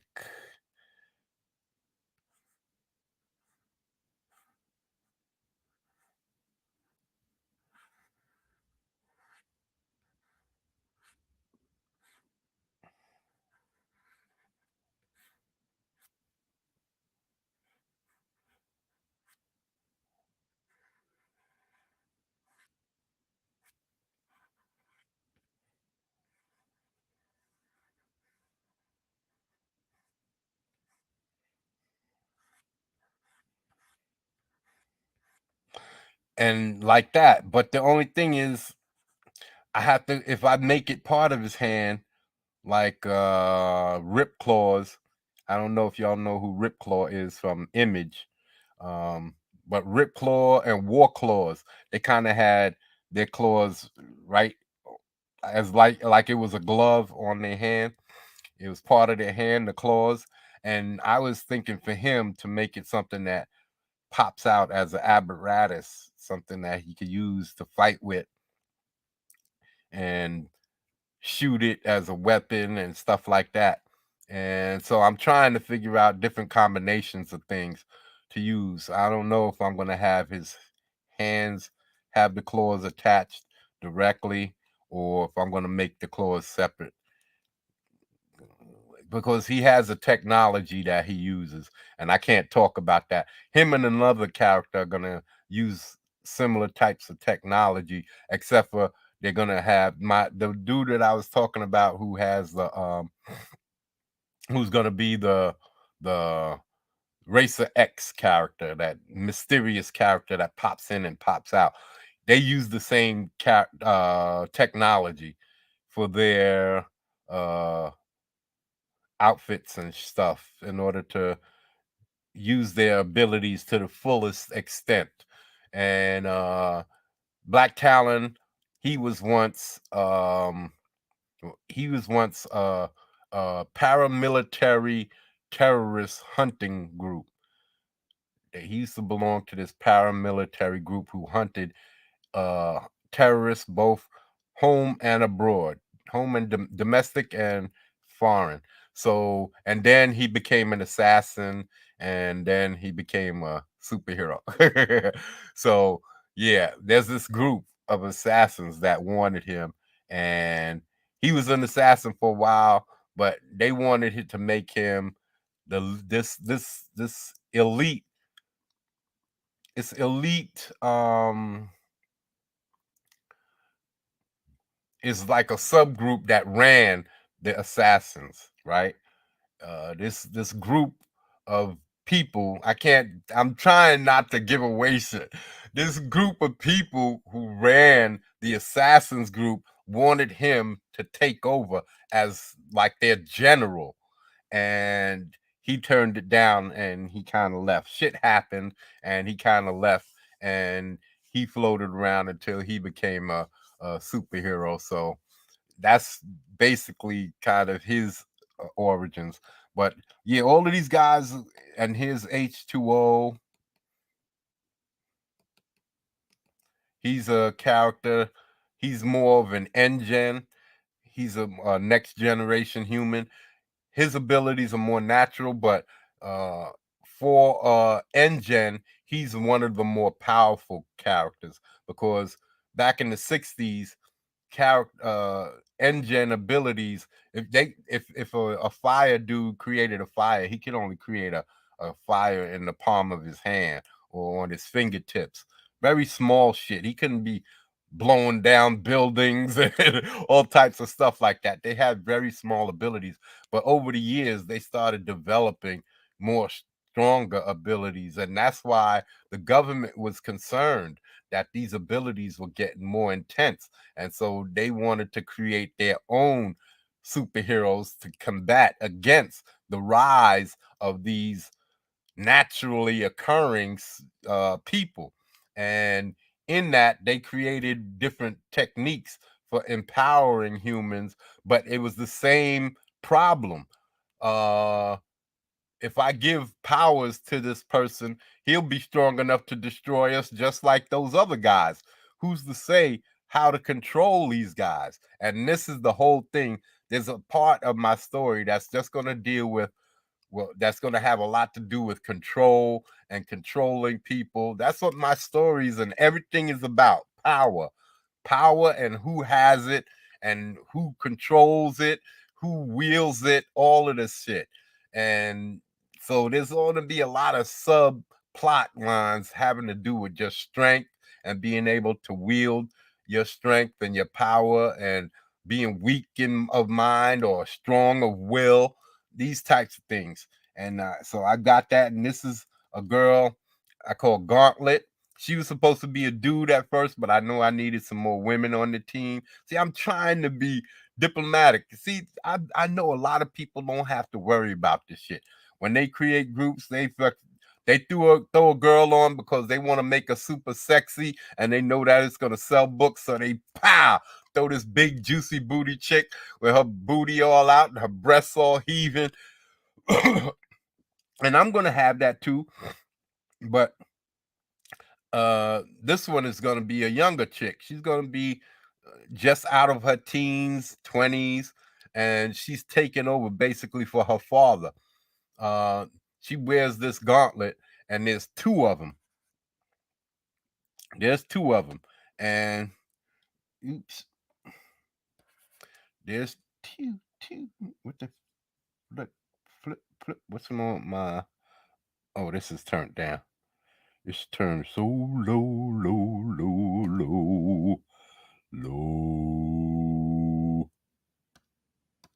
Play world, a world of toys, great for girls and great for boys. Play world where prices go so low.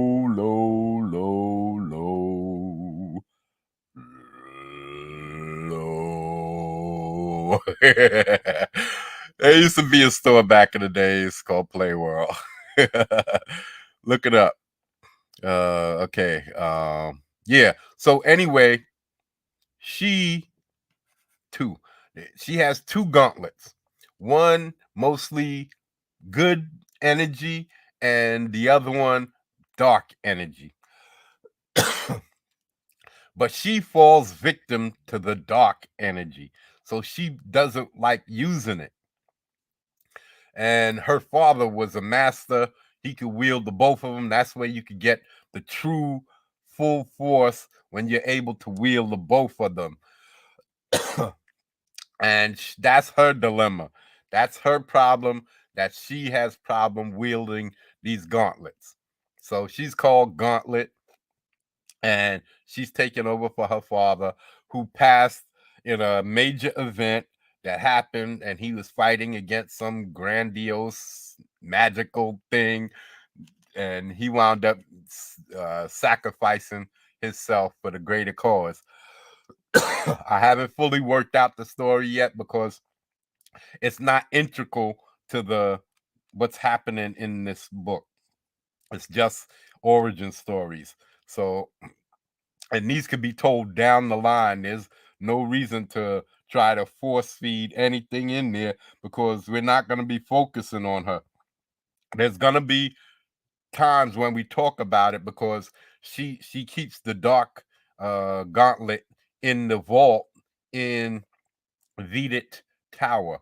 Vedit Tower. Do I have a picture of Vedit Tower? Do I have a picture? Got a picture. and the smiles we left behind. Misty watercolored memories of the way we were. Let me see. Hold on. I have something. Blender. Hold on. Do I have a picture? I got a picture. No, that's not it. Of the smiles we left behind. Things we faced with one another. Of the way we were. See, this is Vita Tower right here. This is what I was working on in Blender because it allowed me to do things that I wouldn't think of in my head. If I was drawing this, I wouldn't be able to come up with it right. I'm still thinking about stretching this sucker out a little bit towards the sides, pulling this side here, pulling this side here out this way and this side out that way, and kind of curving it like this into an arch like that. I'm thinking about doing that, and but for the most part it's good enough because we're gonna have police down here. This is gonna be like uh one police plaza uh down here. There's gonna be the regular police, and up here is gonna be there's going to be a section for the vault, and then there's going to be a section for holding superpowered criminals, and then there's going to be a training ground, and then up here is basically sleeping quarters, and up here is operations. And then you can have ships flying out up here and out here from the side. There's all kinds of shit. So it's Vedit Tower, Vedit, Vedit, around V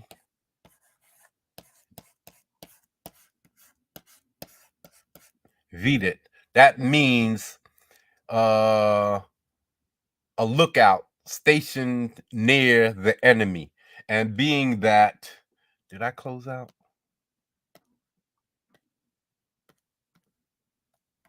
I closed out the map. Yeah.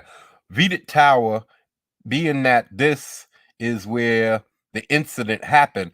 Vedit Tower is like right down here in the lower part of the city, so that it can overlook this area as well as the city. So and uptown is more of the business areas and stuff like that, and down here it's kind of the warehouse and what do they call that, artisan areas like Soho and shit like that.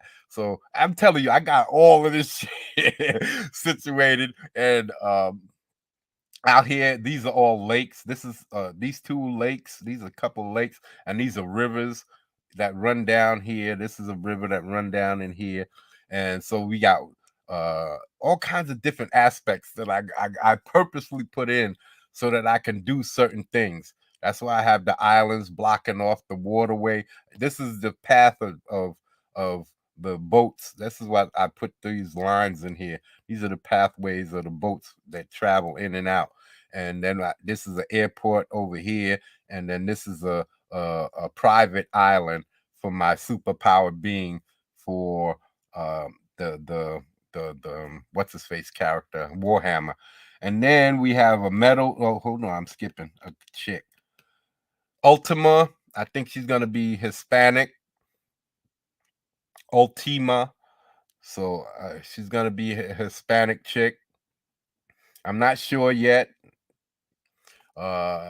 Again, having so many characters and then knowing characters that you all want to bring in down the line starts limiting your ability sets. So you have to come up with new ability sets, and shit gets hard.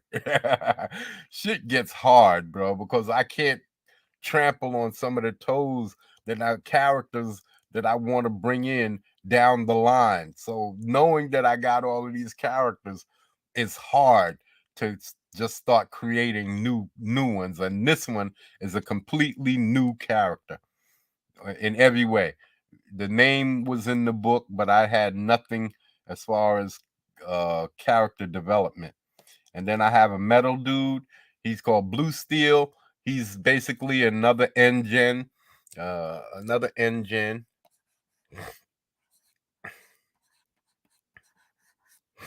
and natural ability because he can turn to metal. So yeah, so he's basically another strong dude. But the metal, that's the thing that gives him the separation. So, yeah, and that's one thing I noticed from the X-Men. They got several strong dudes. Beast is a strong dude, but he's an animal. He's kind of that animalistic looking dude. And then uh Colossus is a strong dude, but he's the metal man.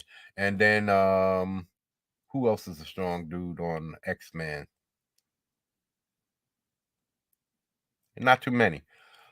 But still, the variety comes in making sure you have certain categories covered. And being that he's a metal man, it kind of overshadows the the strength part, so that when I'm dealing with Rec, who's strong and agile, I can I could do that because he's a different character set.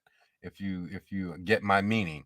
So and Black Talon, he would be more my regular type of dude, even though I don't have any normal characters in this group, because you have to have some kind of ability, some kind of extra strength, some kind of extra durability to in order to be in this group.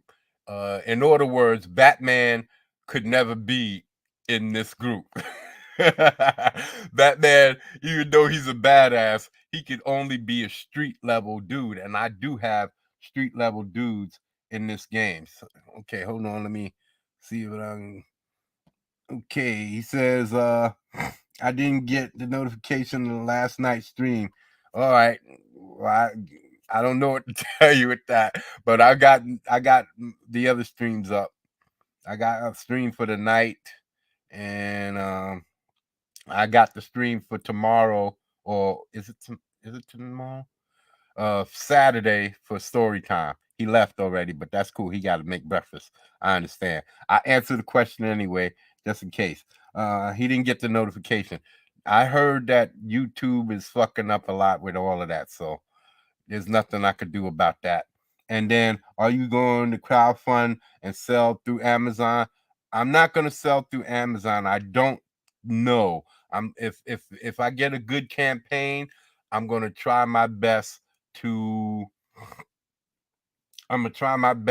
create my own website or something. I'm gonna try to take a little bit from Eric July and the Ripperverse. I don't have $200,000 to so I am gonna crowdfund, but I'm gonna try and start my own website, and and because I don't want these other companies to have a piece of my stuff. If I can keep all of the profits for myself, that's what I want to do. I guess there's no reason you can't do both. Yeah, there's no reason why I can't do both. But Amazon, as tricky as they are, I don't want to enter into any kind of contracts with a corporation who will do what they're doing to J.R.R. Tolkien's work. Any of these big corporations, I'd rather take my time and slowly build my work up for myself, even though I know I don't have a big platform like Young Ripper and EVS. I know that I have a good product. I know the stories are gonna bring people to me to be curious. So I am gonna crowdfund on Indiegogo. I'm gonna have an Indiegogo, and I almost did it in January, but I heard that my brother died, and it just derailed everything. So anyway, there's no reason. I'm past all of that now, I hope. And I have nobody else to lose. So um I don't see that becoming any more problems for me. Right now it's just me staying focused and trying not to get burned out. on creating so many different things and keeping my brain focused on the topics and making these stories really work. I want these stories to really work, man. All right. So okay, then there's Black Talon, and this guy, I haven't I worked on him a few times. I'm still not sure whether I'm happy with his design. This isn't the design I have for him now. I went and but there's a few characters here because I wanted to have a lot of these characters can fly. Black Talon can't. Wreck, he can't. Um, I'm not sure about the females. I'm not sure about H2O. Blue Steel, he can't fly. And I just wanted at least one more character that couldn't fly, so that so I don't know. Random is a character, is another character name, but Tricor was supposed to be his name, and Random is supposed to be the backup just in case, because Tricor was supposed to have the ability to fly. I wanted him to have the ability to fly and use shields. And I'm not sure what I'm going to do with him. See, I'm trying to situate my character because I want them to have ships that they can fly around for in, and I don't want the ships to just be there for when they need to transport things. So I want to have, bad guys and objects and stuff, or criminals and stuff. I want to be some of the bad guys need to use some of the good guys need to use the transport ships so that they because they can't fly.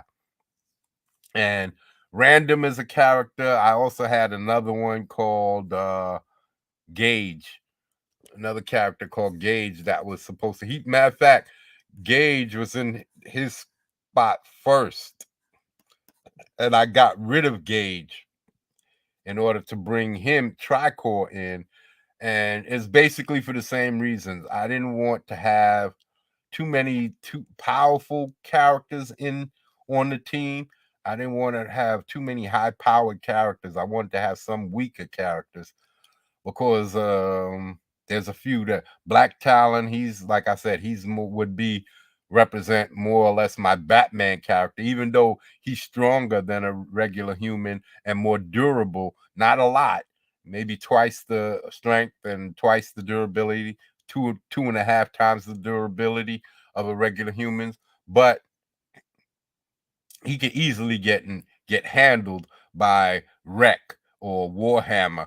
He could, or Red Devil could fuck him up with ease, really, if they got their hands on him. It's all his skill and technique, which would differentiate him. So that's why I put him as my Batman character, because I can't have people on this team that have absolutely no ability, that are just regular humans. But that's what y'all are gonna also see in this book, is that damn, time has flown. In this book is that you're gonna have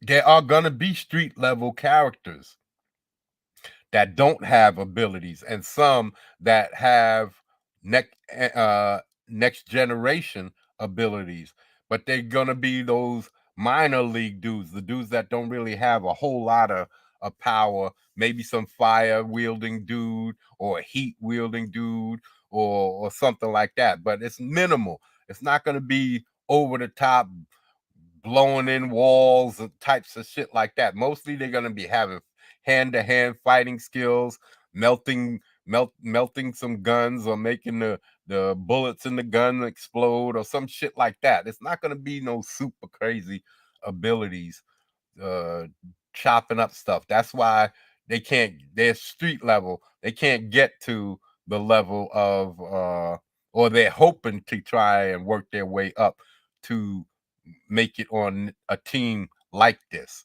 So uh, I have a whole section of characters that I've about 8 to 10 characters that's just going to be in and about the city and in the boroughs, uh fighting street level characters like gang members and gangsters, mobsters, and stuff like that.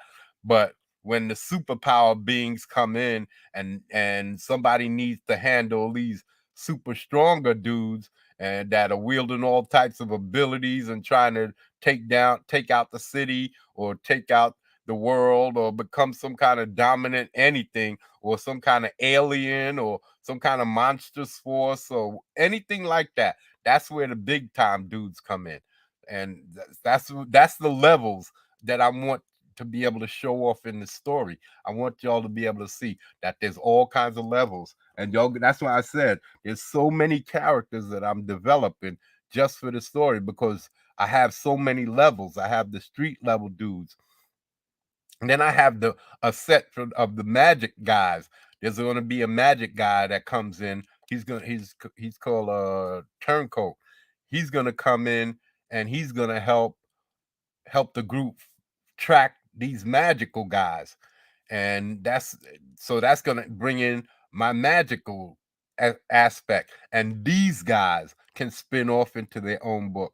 So that's what I'm saying. A lot of the stuff that I'm doing is with the intention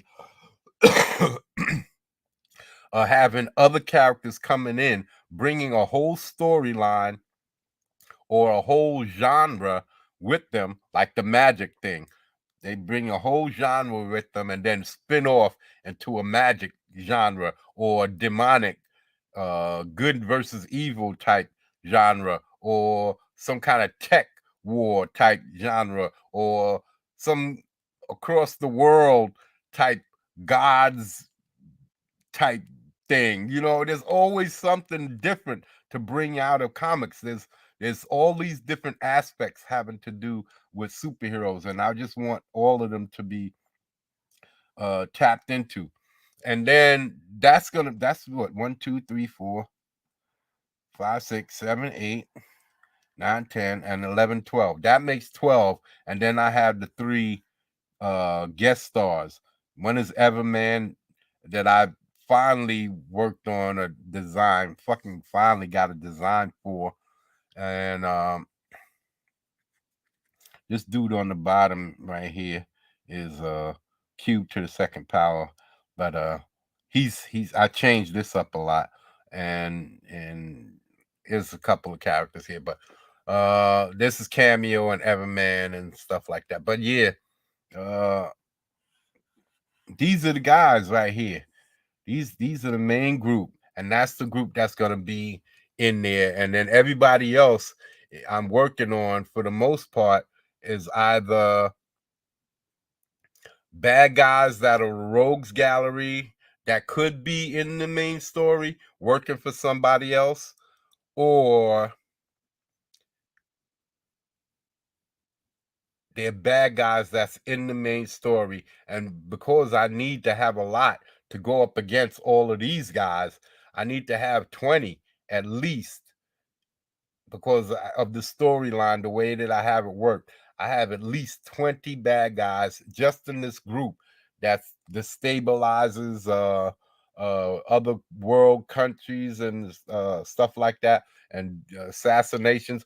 So these guys have come here and they brought a certain amount of dudes with them, and then I have a follow-up storyline that goes with it. So that's what I'm saying. I need to have a lot of characters, and I'm pulling them out of my Bible left and right, just trying to work these suckers in so that I can make sure that they work.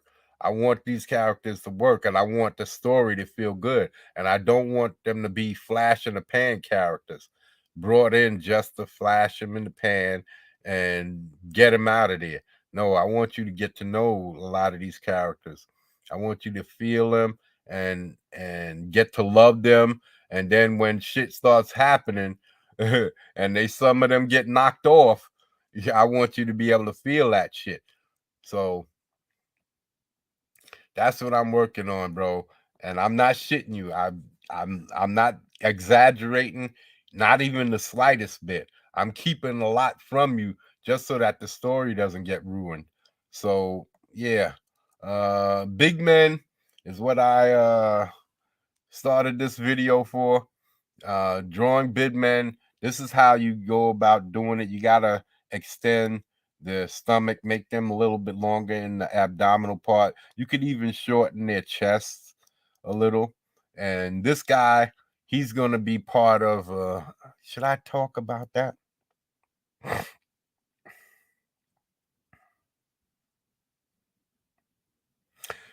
Say he's gonna be part of the underworld. He's gonna be part of the underworld. We already know he's a bad guy, so he's part of the underworld. I shouldn't have told that. I shouldn't have told. Oh, yeah, I think I did just spoil something. Shit. Oh well. Oh well. That's why Eric July doesn't want to talk about his stories, because it's intriguing. You want to talk about it. You do, but you can't, because you take the chance of spoiling some things. And I don't think it's terribly spoiled, because you're gonna suspect. You're gonna suspect, because the things that he's gonna be doing is just gonna be too suspect to not think that something's going on. So how I'm gonna be portraying him. So yeah. So yeah, man. Let me get out of here. God damn, it's 11:30 already. It's 11:30 already. I thought I was gonna. I just ran my mouth, man. But I did go over a few things, and I did talk about how to draw this big man, and I showed a few things, and so that's good. And I talked about the story. I'm trying to get back into this drawing and writing thing, because I had stopped for a minute. Like I said, I had to get past my my log jam. Just say that I was jammed up. That's all. And I had to get through that. So uh I'm back in this shit, and I'm ready to fucking show out. I'm ready to show out like a motherfucker. So uh I'm next. I'm not gonna have a big campaign like Young Ripper. I'm not gonna be the next big thing that's gonna make Comicsgate fly off the boards, but I do intend to have a future presence once people see what I'm bringing to the Mike universe, and to Comicsgate. They're gonna fucking appreciate. Y'all guys are gonna love it, and you're gonna appreciate it. So yeah, let me get up out of here. I appreciate you guys coming through, spending time, and going to crowdfund. Yeah, I did this already. Thanks for coming through, Dungeon Simp. I hope you subscribed and liked the channel. I hope you like my art, my storytelling so far. And tell your friends. And I hope, I don't know how to make the bell ring for you. I usually try to post something on Twitter before I start my show, so that's all I can say. I usually say whether it's on Goddamn Comics or I Monstrositus X. So yeah, we're gonna be coming back, and the next drawings that we're gonna be working on is old stuff that I should have finished, and pages. I'm gonna be working on pages from uh God Tomb, which is a story that I want to tell. I want to give away if we can make some stretch goals. If we can make some stretch goals, I want to give away a free comic book. And I'm gonna have to draw it. I don't see anybody me getting people flocking to me to want to draw the book, but it's a story that I told on story time before, and so I'm hoping I'm just gonna flow through it, and the object is to get the panel work done, get the panel work done, and get the dialogue done, and depict it, and try to squeeze it into a 22-page book.